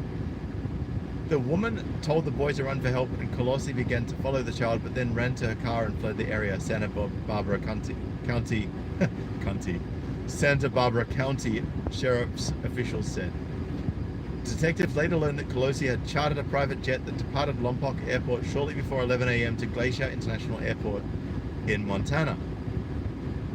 She'd given away her belongings, withdrew 900 grand from her bank account, and chartered the plane using fake names for herself, her son, and her dog, leading detectives to believe she was trying to kidnap the boy. Oh gee, you think? Sheriff's officials said. Authorities coordinated with police in Whitefish, Montana, who conducted surveillance on Colosi's suspected hideout.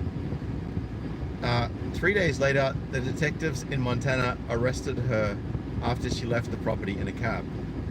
She was extradited back to California last Thursday and is being held in the Santa Barbara County Jail without bail.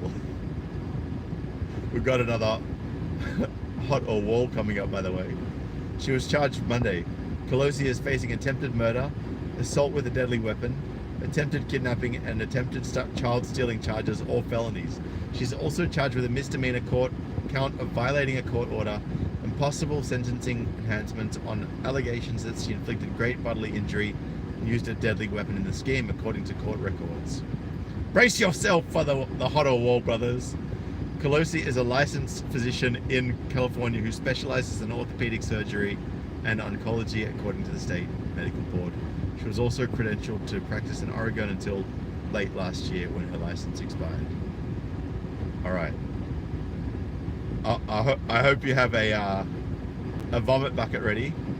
Get your vomit bucket ready, guys. Put your screen protectors on.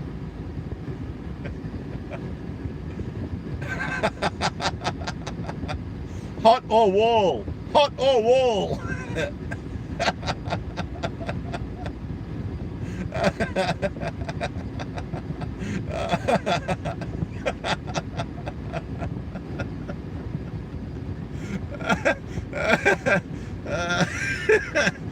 Holy wall, Batman.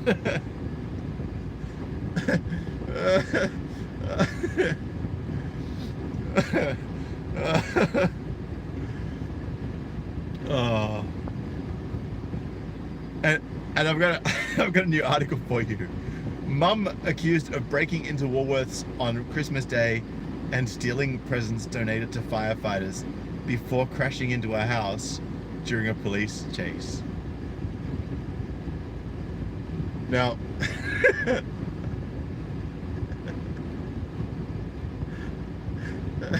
I'm having way too much fun with this. Hot or wall for this criminal? Hot or wall? Hot or wall?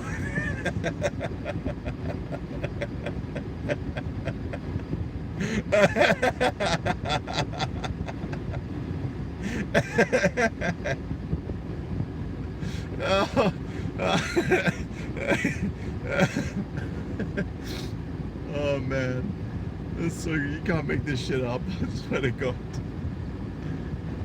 Oh.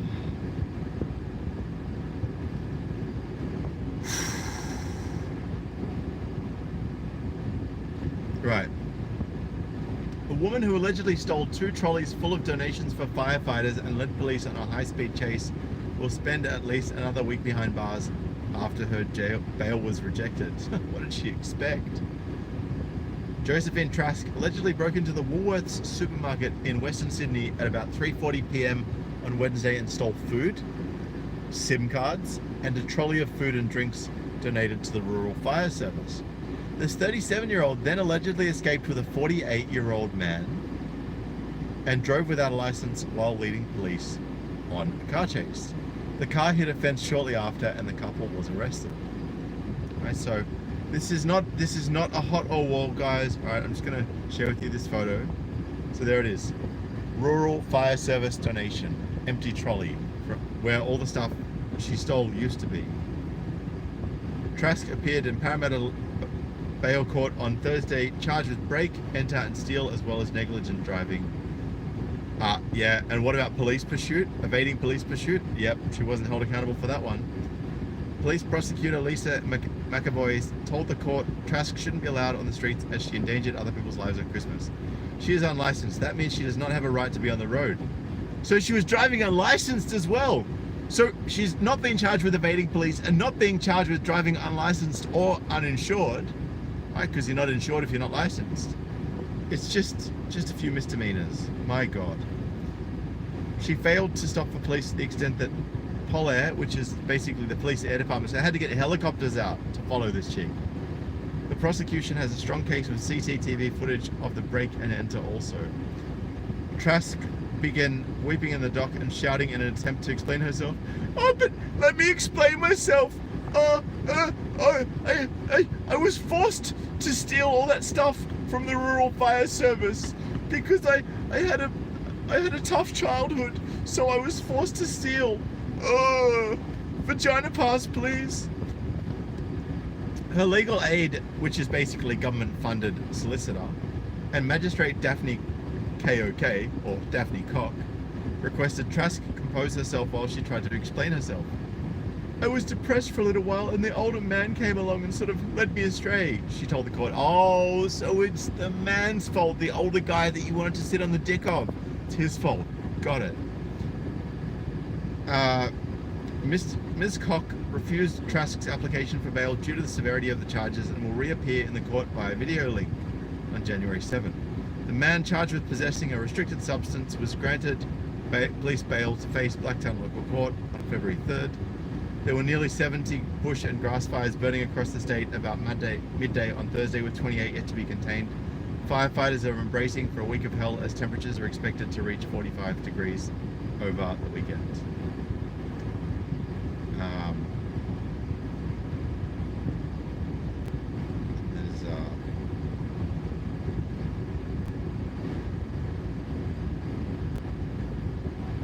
Hot on wall, guys, hot on wall.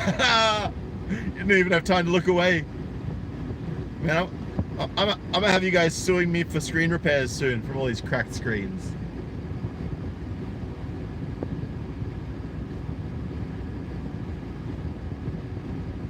Alright, what's next? Sydney woman is arrested in France and charged with kidnapping her 25-year-old boyfriend, who mysteriously vanished from a hotel 3 years ago. Man, this guy was a beta male and a half. Here we go.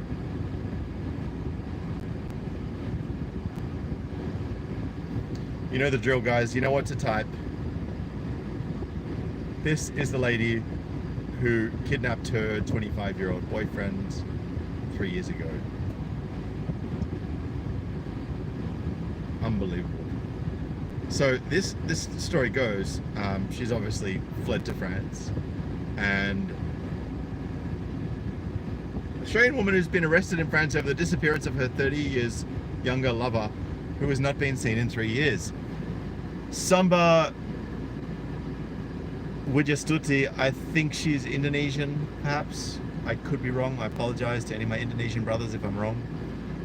Was 59 years old, was charged with kidnapping and false imprisonment after she was detained by French police at Charles de Gaulle Airport last month. The woman, who is a long-term Sydney resident, has been in a relationship with Florent Gregoire from Nantes, who's been missing since 2016 when he was age 25. The young man was last seen checking out of the Rosa Hotel in Andorra, where the couple was staying in September that year, and is now believed to be dead. Police inform Wijastuti contacted his family to inform them he was fine and accuse her of posing as Gregoire in emails to them, News Corp Australia reported. The pair had met in France, where Gregoire was working on a farm before going on a months-long holiday around Spain and Andorra that summer. On September 12, 2016, Gregoire checked out of the hotel with a bus ticket to Toulouse in France, but was never seen again. It is not known if he boarded the bus.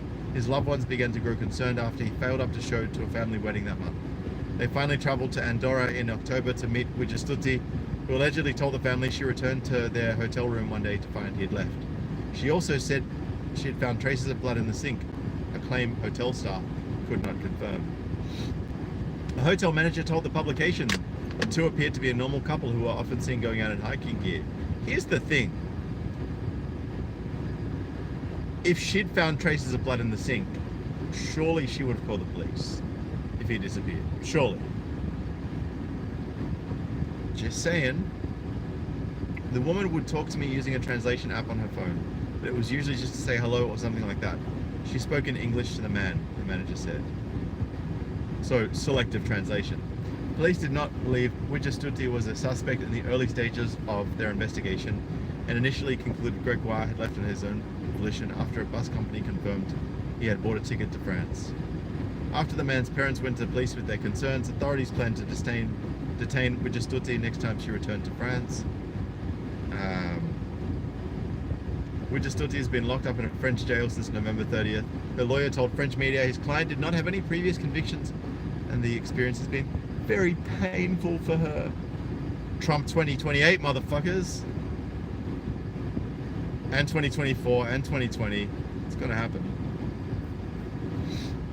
Because they're gonna keep trying to impeach him and keep invalidating his previous term, which means he can serve another 2 after that. That's my understanding of how it works. I could be wrong. But anyway, so yeah, that's that old chestnut. And I would say the reason she was actually using the translation app with the hotel manager, but not with her partner, is because she wanted the hotel manager to think she didn't speak English. Clearly she didn't realize that he was observant. And history always repeats. Is that how it works, Sydney? So yeah. So guys, history always repeats, has just confirmed for me. Because presidents in the US can only have 2 terms. And I'm kind of just jumping into this because I'm just about to start another article. I want to get into this first though. So you can have 2 terms, right? But if a president is impeached during a term, which he has been, an impeachment doesn't mean he's going to get kicked out. It just means that he's being put on trial to potentially get kicked out if he's found guilty of wrongdoing, which he won't because he hasn't done anything wrong, and the Senate, who makes the decision, is controlled by Republicans. So they're trying to impeach him currently to discredit him for the next election. But what they're actually doing, because if they hadn't impeached him, if they'd just stayed the course and played it out and been smart about what they were doing, they might have been in with a chance, although I doubt it. So that Trump would have had maximum 2016 to 2020, then 2020 to 2024, so an 8-year term, right? So what that then means, if they impeach him for the 16 to 20 term, then it invalidates that term for the purpose of 2 terms running, which then means that he'll be able to be elected all the way through until 2028. So we'll be able to do 2024 to 2028, as well as the 2020 to 2024. And if they impeach him in the next term, then he'll be able to keep going till 2032. Like, they actually don't realize what they're doing to themselves. And I think it's hilarious. They're just messing everything up. For real, man. So, this spare phone's not charging too well, that's alright. So, here we go. She's not that attractive, to be honest. Oh yeah, Ultra Testosterone Don Jr. 2024.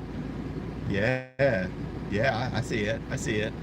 Maybe Trump 2020, Trump 2024, Trump Jr. 2028, 2032. I would love to see that, just to piss off the feminists, because that's the only way to end feminism, 100%. So this is the chick in the next article. Look at that Snapchat thottery. Look at that thottery. Instagram. Insta hopeful to you YouTube censors who thought that I was calling her a hoe just now. I would never do that. Mother threatens... Oh, so this chick's a mum, and she's threatening her own mum and sister with a knife on Christmas Day because the kids were making too much noise opening presents. Wow. A young mother allegedly threatened her own mum and sister. Lisa Bovington, bovine, very similar there. Bovington, 26, from Doonside in Western Sydney, acted with enraged anger after being woken up by the children, police allege. Magistrate Robert Ravage told Parramatta Bail Court on Thursday that Bovington threatened her mother and sister with a knife. Oh my god, this thing's jumping around like it's doing monkey double backflips.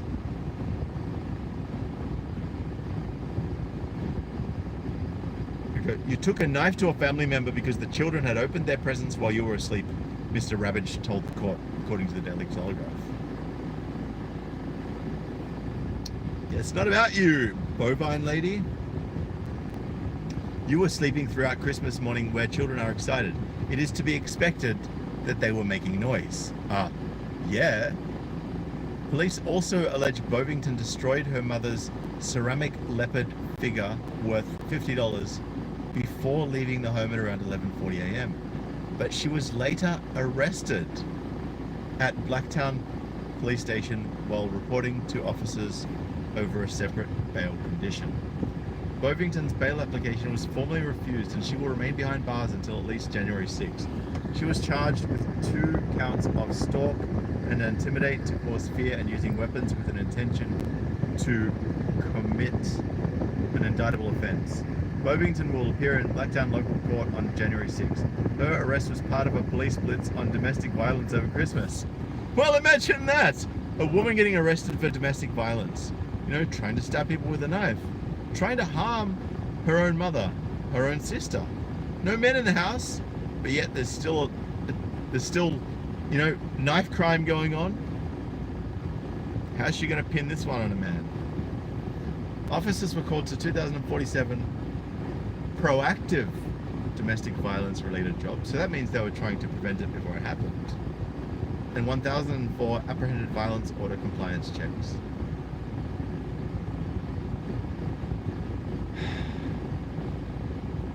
And you cannot even make this shit up. This is the ad that's in the middle of this article. Plenty of Fish dating app. After we're just looking at this thought who goes around threatening her own family with a knife, you want to put me on to Plenty of Fish? Are you serious right now? Like, I don't know what's going on. I don't like. This is some like. There's just no logic behind why that ad would show up on this article. Just none. Nothing rational anyway. Oh, here we go. And then we've got the insane blood-soaked vegan who says she's seen the tears of slaughtered animals march into Coles and Woolworths on Christmas Eve, blasting cow noises from a stereo and screaming at shoppers that meat is murder. So this is it says Coles, tell them the truth. Watch Dominion.com, which is basically a vegan indoctrination movie. Vegan clan! What does this stand for? Loose cunt? I don't know. I could be wrong. Tash Peterson, dressed in a bloodied apron, is up to no good. A blood-soaked vegan who's felt the fear of slaughtered animals marched into Coles and Woolworths on Christmas Eve, calling on the supermarkets to reveal where their meat really comes from. I'm going to guess an abattoir, Tash, because that's where most meat comes from. Tash Peterson, dressed in a bloodied apron with a fake butchered pig's head under her arm and wearing a face mask, made her protest at the Western Australian stores on Tuesday. The back of her shirt says, "Your food fought for their life. That should leave a bad taste in your mouth." The 26-year-old held a sign which demanded, "Coles, Woolworths, tell them the truth." Ms. Peterson made her way to the butcher section of the supermarket and stood silently as the stereo blasted sounds of cows and pigs being slaughtered, much to the displeasure of customers shopping for their Christmas meats.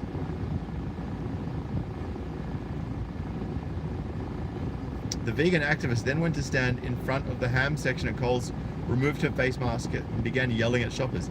"Do you know where your Christmas chicken and turkeys come from?" she asked. "An 8-week-old baby that was shackled from their feet and electrocuted in a bath of water and had their throats slit. They were just babies. Do you know where your Christmas beef comes from? An 18-month-old cow." Obviously that's where beef comes from. Like, you're not educating anyone, you're just pissing people off.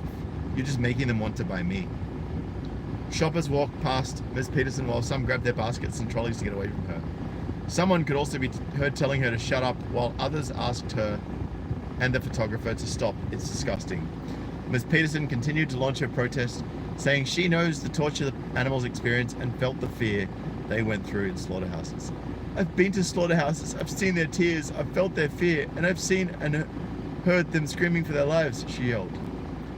And look, I'm not going to deny that slaughterhouses are a stressful place for the beasts that get killed. I'm not going to deny that animals don't have emotions, because they do. But sweetheart, this is the circle of life.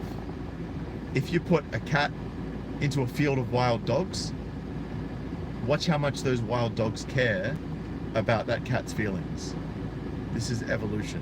There's nothing you can do about it. In Woolworths, Ms. Peterson once again stood in the meat department in hope of deterring shoppers from purchasing meat products. The manager approached her and had a few words before she left the supermarket. She was then seen walking around the shopping centre with the sign. The footage was posted online and divided social media users, with some commending Ms. Peterson for her actions. "This is perfect, Ash. Let the animals speak for themselves," one wrote, while another said, "Thank you for letting their voices be heard. Girl of steel with a big heart. It takes a lot of courage to do this. Thank you. Thank you for doing this for the animals," a third commented. But others weren't so kind. "Imagine being annoying like this," one person wrote. "You're just ruining someone's day," another said. Ms. Peterson said she became vegan after watching the documentary Food Choices 2 years ago. "I became a vegan and vegan activist overnight. It was quite a sudden change," she previously told the West Australian. Is that because it gave you feelings that you hadn't felt before, which changed your behaviour? Which would then allude to the fact that women's behaviour tends to change based on their feelings more often than not. Just saying. "The next day I went out, bought all my new vegan food and started posting a lot of things on social media." Ms. Peterson is a member of Direct Action Everywhere Perth, a group of vegan activists who work to liberate non-human animals. Wow. I'm just going to show you some of this thottery.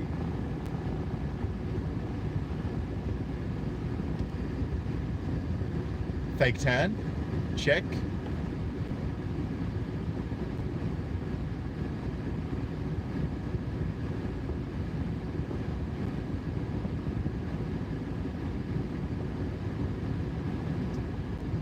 Yep, meat is murder, blah, blah, blah, blah, blah. So is killing children, but you don't complain about feminists doing that. Here we go. Posing for Instagram, no doubt, with an inspirational vegan phrase, I'd say. in the front yard of the nice house that your parents no doubt bought that you complained that. So what's the bet? She's got parents, right? And I know, of course, she's got parents. She's a human being. All human beings have a male and female parent, not male and male or female and female, as trans activists would have you say. And this is not hate speech. That is just scientific truth. So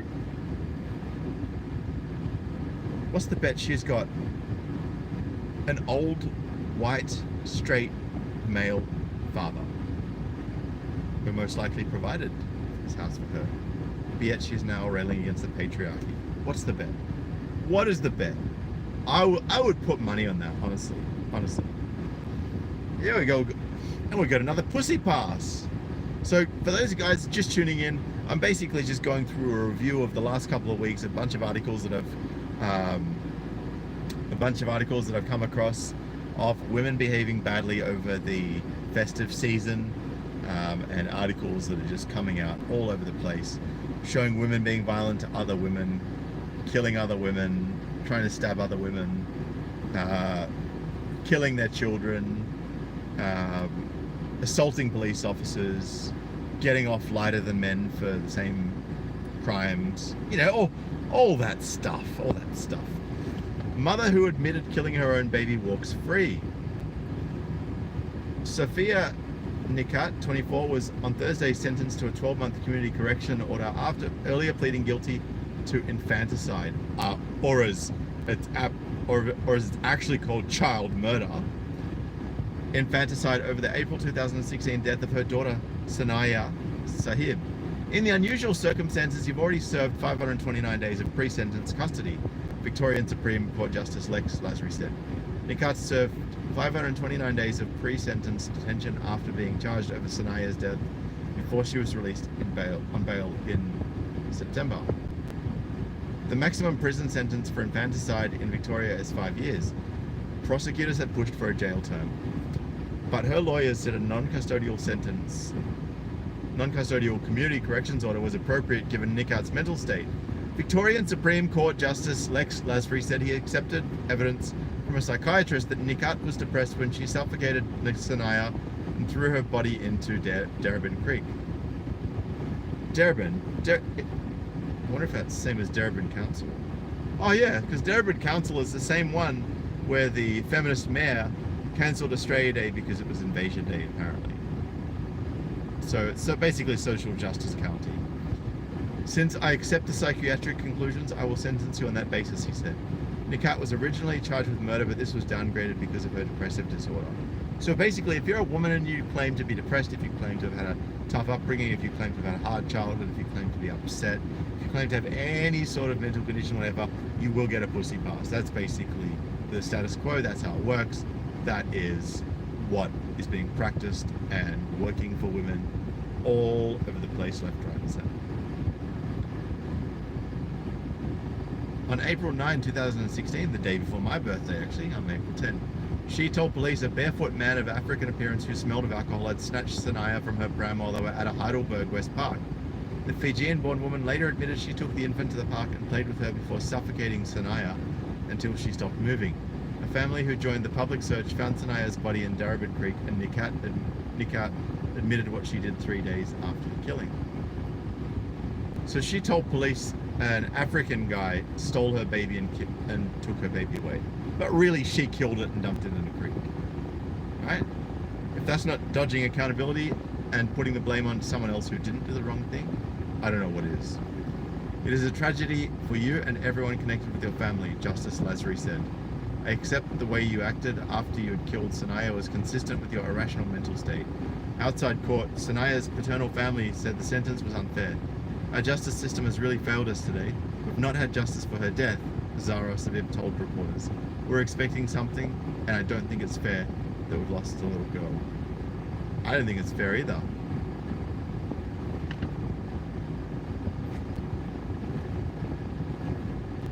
By the way, guys, did you know that Leonardo DiCaprio, the perpetual bachelor, is currently being shamed by his own mother for not getting married? Did you know that? Check this out. Leonardo DiCaprio better hurry up and propose to girlfriend Camilla Marone, and Radar Online has learned exclusively that's on his mum's orders. Irmelin adores Camilla and has seen her as daughter-in-law material pretty much from day one, and she's worried Leo could drive her away if he doesn't stop being so flaky and non-committal, aka Big Town. As Radar has reported, the couple have been dating since December 2017 after they were introduced by Marone's stepfather, actor Al Pacino. Leo's mum has had plenty of time to grill and get to know her potential daughter-in-law, especially after she and Leo's dad, George, travelled through Italy with the lovebirds, not to mention with her parents, Maximo Marone and Lucilla Sola, I think it is. On August 4, the group was spotted having a great time taking in the gardens and fountains at the luxury resort Villa d'Este on Lake Como, northern Italy. But while Mum already approves, it looks like the 45-year-old Titanic heartthrob has feet as cold as an iceberg. Smart boy. Smart boy. He's been pushing this one to the side and insists they're fine as they are, the source says. But his mum has seen this a zillion times before, and they're worried he's slowly pulling away. Leo added fuel to that fire when he was spotted with, by the way, someone just commented, Leo's too busy banging chicks under 25.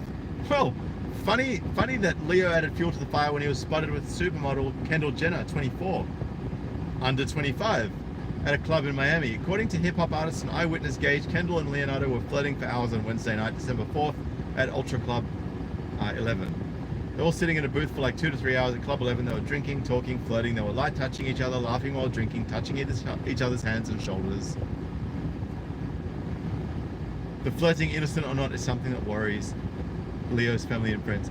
He's not getting any younger, the source summarized. The common opinion is that he could be jeopardizing the best romance he's ever had. This is funny. The flirting, innocent or not, is something that worries Leo's family and friends, especially as he continues to seemingly be infatuated with much younger women. Luckily, the 22-year-old doesn't care about their extreme age gap, but how long she's willing to be patient while Leo stalls is a different story. So he's currently dating a 22-year-old. He was hanging out with a 24-year-old ex-girlfriend before, which means she was probably about 22 before. I don't blame the guy. Like, younger girls are hotter. Like don't be mad about it, ladies. It's just how it is. So if you are older, you need to be bringing something more to the table than just your looks, because your looks fade. Personality is what is going to keep it together. Common sense, rationality, consideration, teamwork is what's going to keep it together if you want things to stay. Oh dear. Do you guys want to do a little quick hot or wall with Leo's mum? You want to do that? I'm going to do it with you anyway, even if you say no. So get that screen protector ready, bad boys. This is Leonardo DiCaprio's, from what I can tell, single mother.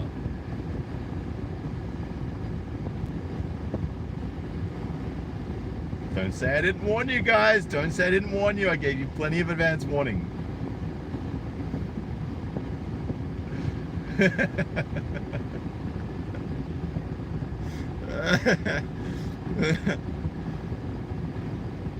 And as if that wasn't bad enough, so she's trying to encourage her son to get married, whereas this lady, romantic Colleen Nolan, admits she feels invisible but wants to find true love.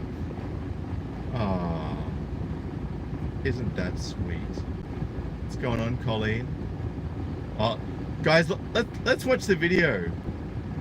If I'm actually tethering off this phone for this right now, so if it gets blocky while we're watching the video, please let me know in the comments and I'll stop, and I'll just continue with the article alone. But check this out.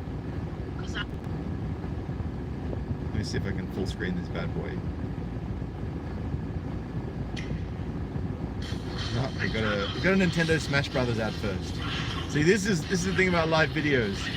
You can't plan stuff. You just have to sit through it. Come on. And I think let's get this bad boy rolling.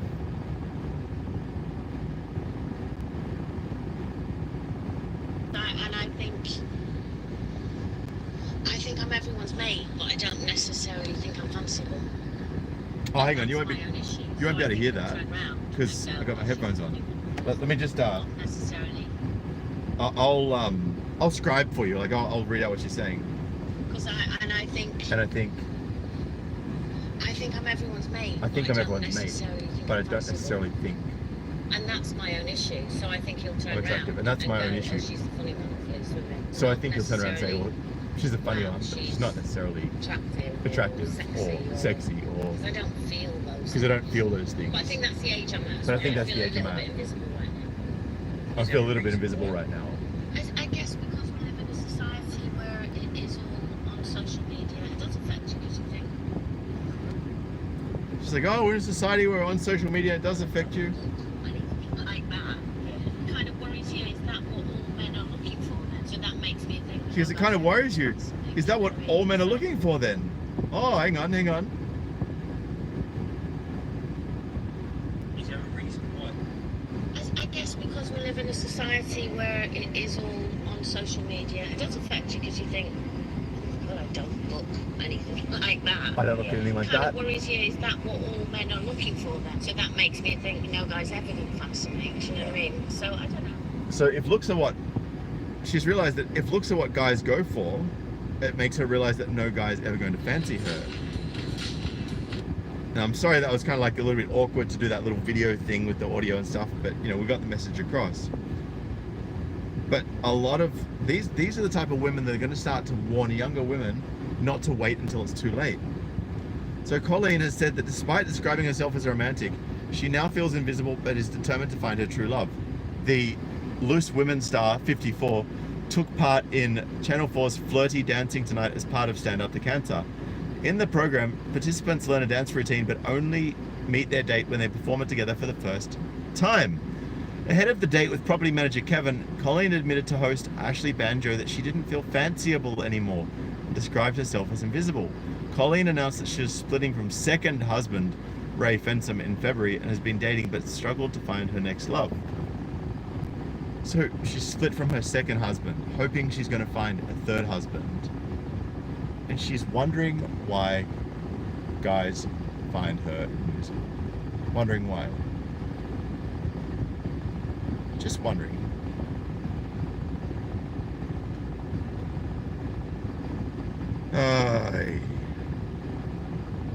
Unbelievable. Here we go. Got another article for you. Terrified relative says it's no coincidence. There have been 4 mysterious family deaths and 2 children now missing after their mum joined a dangerous religious cult obsessed with the end of the world. A relative of the mum of 2 children says she doesn't think it's a coincidence that 2 of her previous husbands, her new husband's ex-wife, and her brother have all died since she allegedly joined a dangerous religious cult obsessed with the end of the world.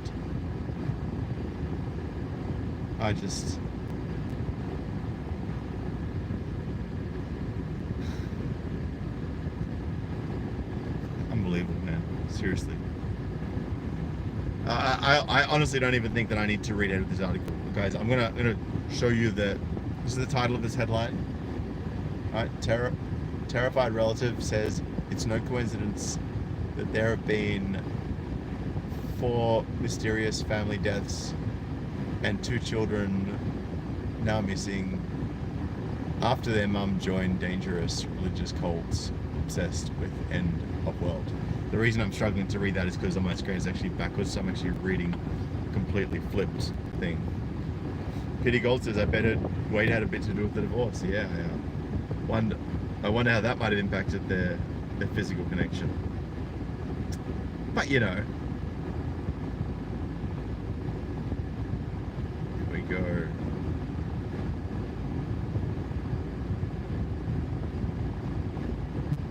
And I'm going to finish up, guys.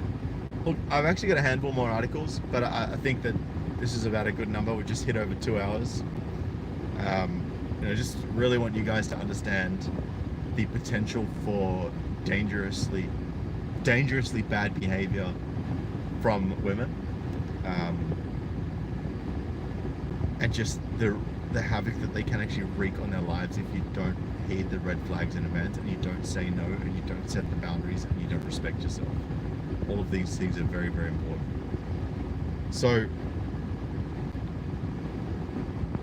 female prison officer, 27, kissing her dangerous armed robber boyfriend after she swapped lewd videos and live streamed sex acts with, as she is jailed for 12 months. So, this one is actually, I hate saying it about Thoughts, but she's half decent. I'll give her that. She's half decent. This is a no makeup shot, so not terrible. Not terrible.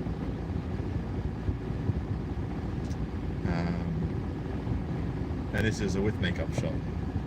So that's when you meet her out in the club and she's 6 drunks in, ready to get digged down.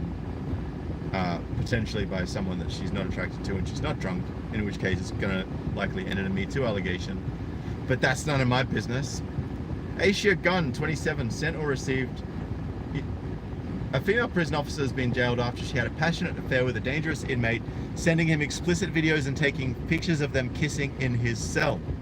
Aisha Gunn, 27, exchanged more than 1,200 phone calls, including explicit video calls with Kurum Razak, 29, in less than 5 months while working at Berwyn Prison in Wrexham, UK. She smuggled the prisoner a pair of her knickers in her bra, and the pair also sent messages to each other about cell-searching tactics, a court heard.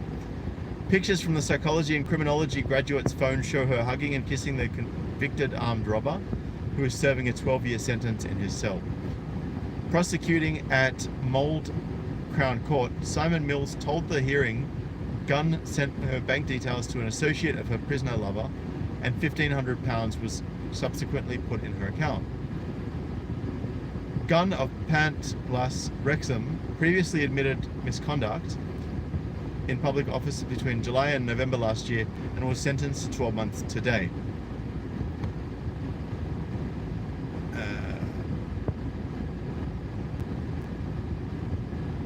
Mr. Mills told the court Gunn had been a probationary officer at the new Category C prison in Wrexham, which had 1,200 inmates and 500 staff at the time. She and Razak exchanged 1,213 calls between August 2018 and November. Berwyn is in a new build jail in which 2-man cell referred to as rooms has a laptop as well as a phone, shower and toilet. But the pair were also using mobile phones to send each other explicit sexual videos and stream live footage of themselves. Razak had told Gunn, "I can't wait until next week, I'm going to throw you on my bed." And she would have got wet for that as well, because they love the bad boys. There's no denying it. Mr. Mills said Gunn also sent screenshots to Razak of prison officers' WhatsApp chats. Wow! Mr. Mills said Gunn also sent screenshots to Razak of prison officers' WhatsApp chats about prisoners, including discussions about search tactics, telling the court that was an act of betrayal.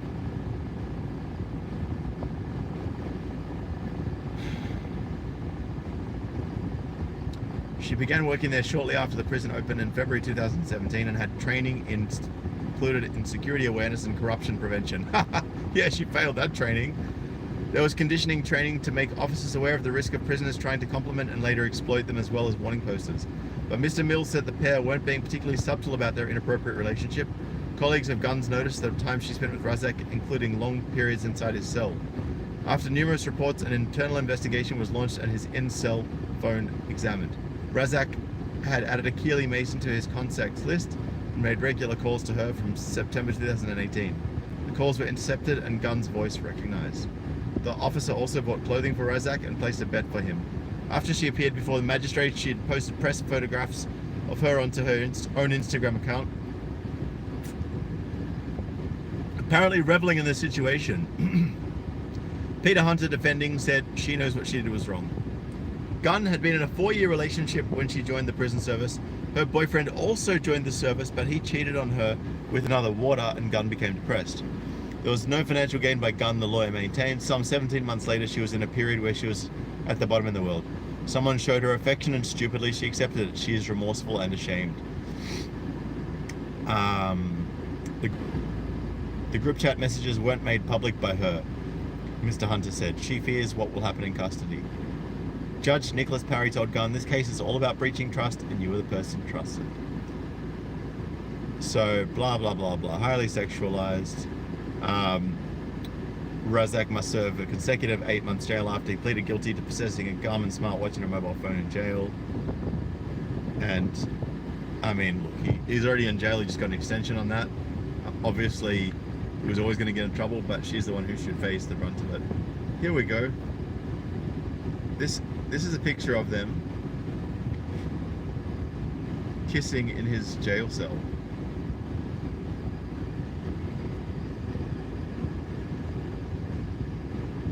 She loved the bad boys. Bad boys, bad boys. What you gonna do? What you gonna do when he comes for you? Or in you, if the case may be.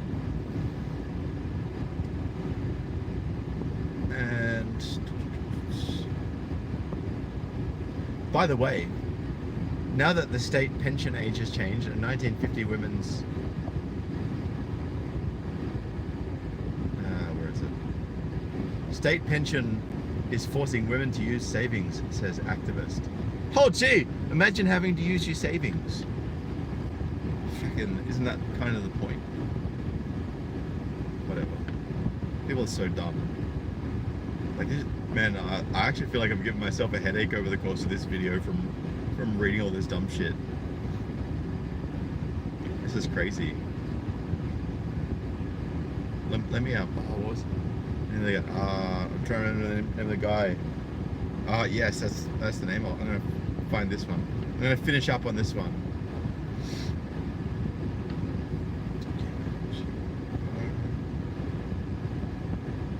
What was this chick's name?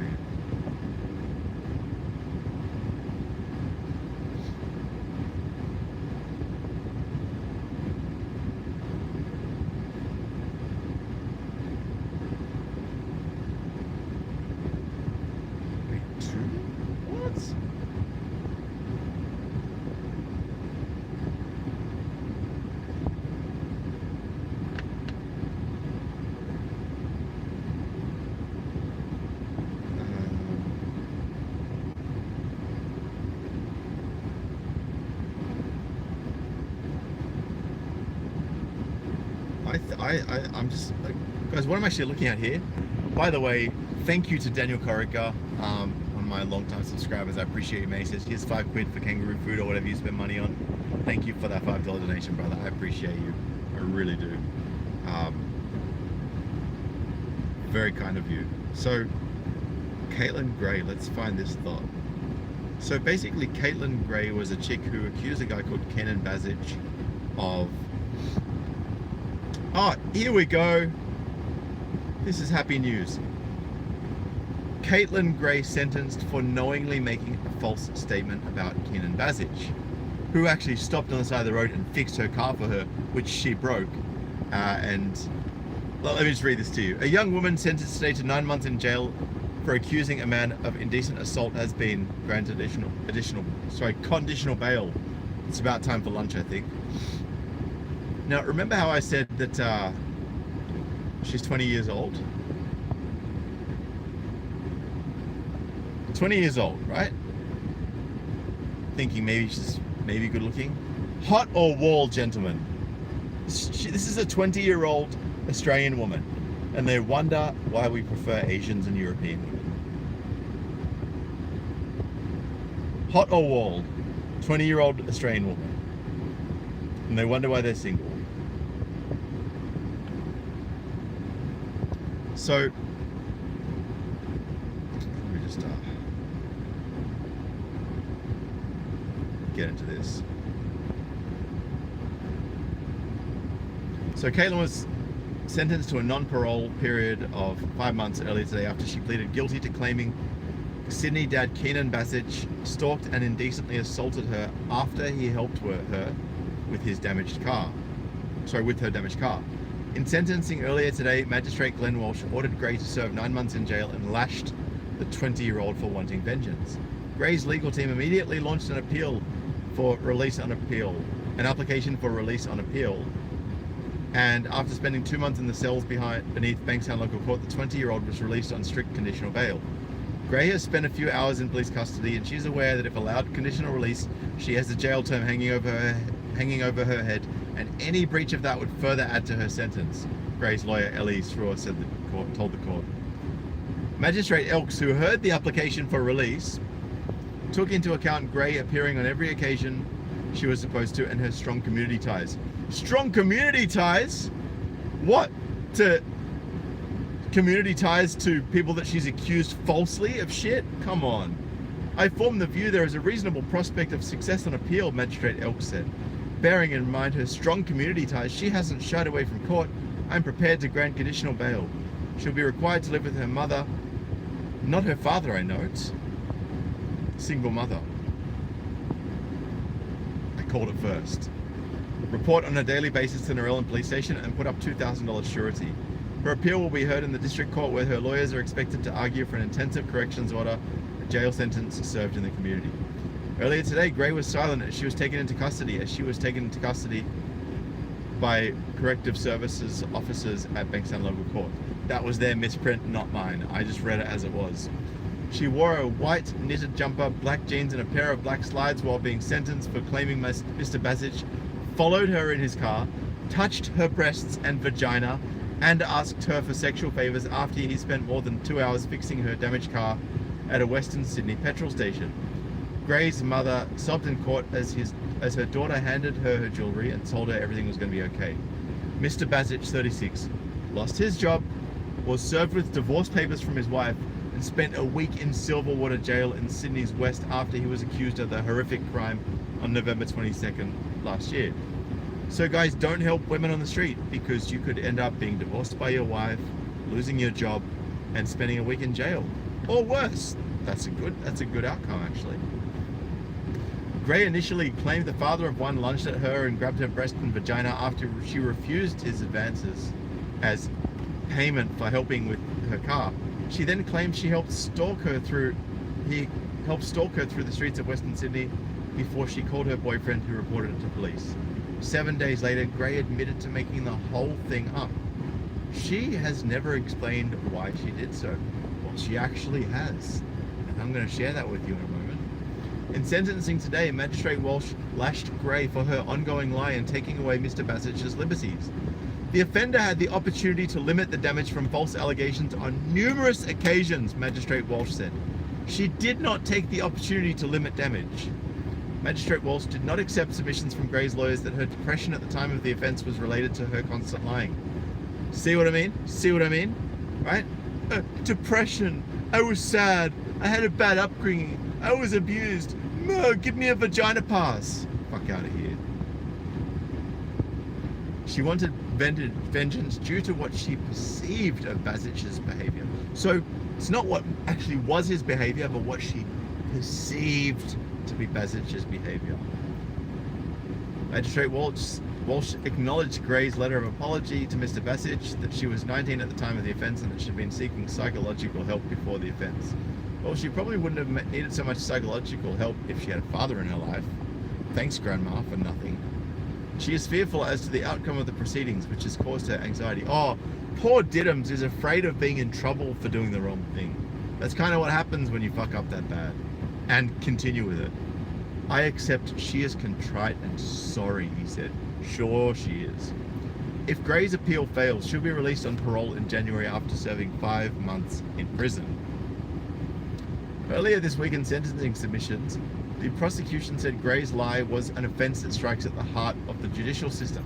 If not for CCTV footage and the follow-up investigation, Basic would have spent months in custody, the prosecutor said, which is exactly what would have happened, because that's what happens to men when women make allegations and there's no evidence. And that's why women are so successful in their prosecutions 9 years after things happen, because there's no evidence. Even if there was CCTV evidence, it's been written over. Even if CCTV gets stored for 2 years, it's written over by 9 years. There is no alternative other than a full-time custodial sentence. Gray's defense lawyer, Peter Condich, instead asked for the 20-year-old to be put on an intensive order. Mr. Condich told the court Gray had been in counselling at the time of the incident and was on medication for depression. Oh, where? Poor fucking thing. She also brought up her mental state, reminding the court that the 19-year-old had been in a car crash minutes before Mr. Basic assisted her and was not in a normal frame of mind. Mr. Kondich also briefly touched on why Gray had made up the allegation, levelling another accusation at Mr. Basic. The version of the accusation provided is that because of a slight that was provided by Mr. Basic by way of a sexual innuendo, Mr. Kondich told the court, she has taken offence to that, and by that reason she has made the false and misleading statement to police. So because she was offended, she can lie to police. Cool. The made-up ordeal Gray pleaded guilty to began when the then 19-year-old was involved in a minor collision in the western suburb Sydney of Bankstown, western Sydney suburb of Bankstown in November. Gray managed to drive her car to a BP station just after 6 p.m. on the night of November 22nd, where Mr. Basic pulled up a short time later. As she tried to fix her radiator, Mr. Basic drove up next to her and offered to help her out, which she's clearly accepted. According to court documents, Mr. Gray claimed after the court was fixed, Mr. Basic offered to follow her in case the car broke down again, but she refused. She then told police Mr. Basic said she owed him a hug for the favour. According to court documents, Gray then alleged Mr. Basic requested oral sex or a hand job.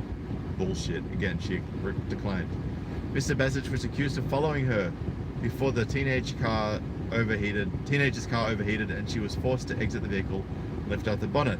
The second breakdown, according to Mr. Gray, occurred on Milperra Road in Liverpool. When she refused his advances, Mr. Basic walked up to her driver's side window and tapped on the glass, saying, come on, let's go. What have I done wrong? It was on Milperra Road where Gray claimed she had been groped and where Basic had tried to enter the car, allegedly. As Mr. Basic followed her through traffic, Gray called her boyfriend, yelling, who used a second phone to call police. Liverpool police quickly found a distressed Gray and took her to the local police station. She provided a statement detailing what she claimed at the time was her ordeal and signed it. Mr. Basic was arrested the next day on November 23rd and willingly told police he'd helped the teenager fix her car before following her to help make sure she didn't break down again. He was charged with 2 counts of acts of indecency, 1 count of incite a person over the age of 16 to commit an act of indecency, and 1 count of stalk and intimidate intending to cause fear or physical harm. He was arrested and taken to jail. 5 days into his term, police met with Gray and enacted the ordeal for a video camera. But when they tried to find CCTV footage of the section of Milperra Road where Gray claimed she was groped, detectives were unable to find anything. So she wasn't groped, and she lied about it. Immediately after police realized they had no CCTV to back up her claim, detectives called Gray and told her, "Did the incident where the male grabbed your breast and vagina occur?" An investigator asked.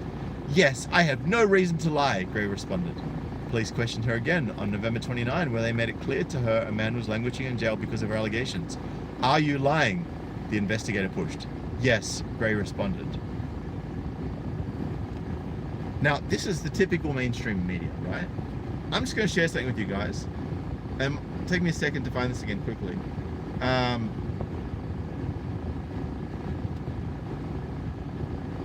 just want to show you this complete contradiction here.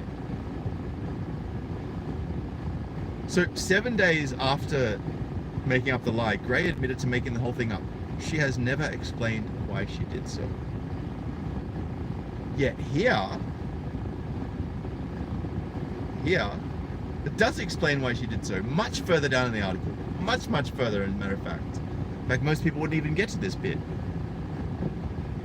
Are you lying? The investigator pushed. Yes, Gray responded. When asked why she lied, Gray said she just wanted him to go to jail. That was what she said. He shouldn't have said that to me. He was disgusting. Court documents did not explain what had been said to Gray. Gray said she didn't want to get into trouble. So she's not going to tell the police or the court what was said to her to justify what she did, because she might get into trouble, which means that she'll get caught out lying, basically. I don't know what to do, she added, admitting. I would have eventually come clean because I would have had a guilty conscience. Police then urgently worked into the late hours of November 29, calling senior police, lawyers and paramedics to court, informing them of Gray's lies. The statement of facts said, an urgent bail application was scheduled for Basic the next day when he was released from custody after 7 days behind bars. Men,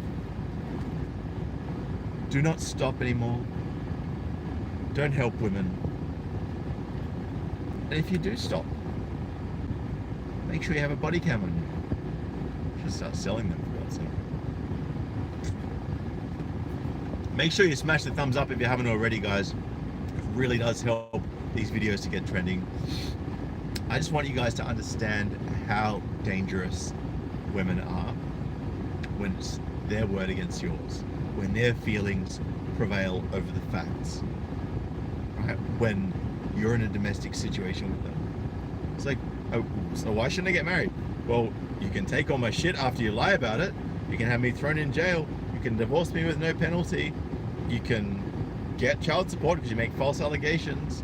You can abuse and kill my kids. Then you can lie about abusing and killing the kids and say a black guy did it. I mean, these are all pretty much things that have been in here.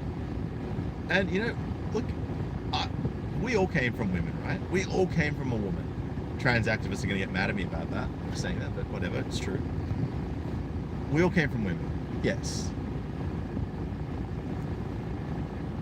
But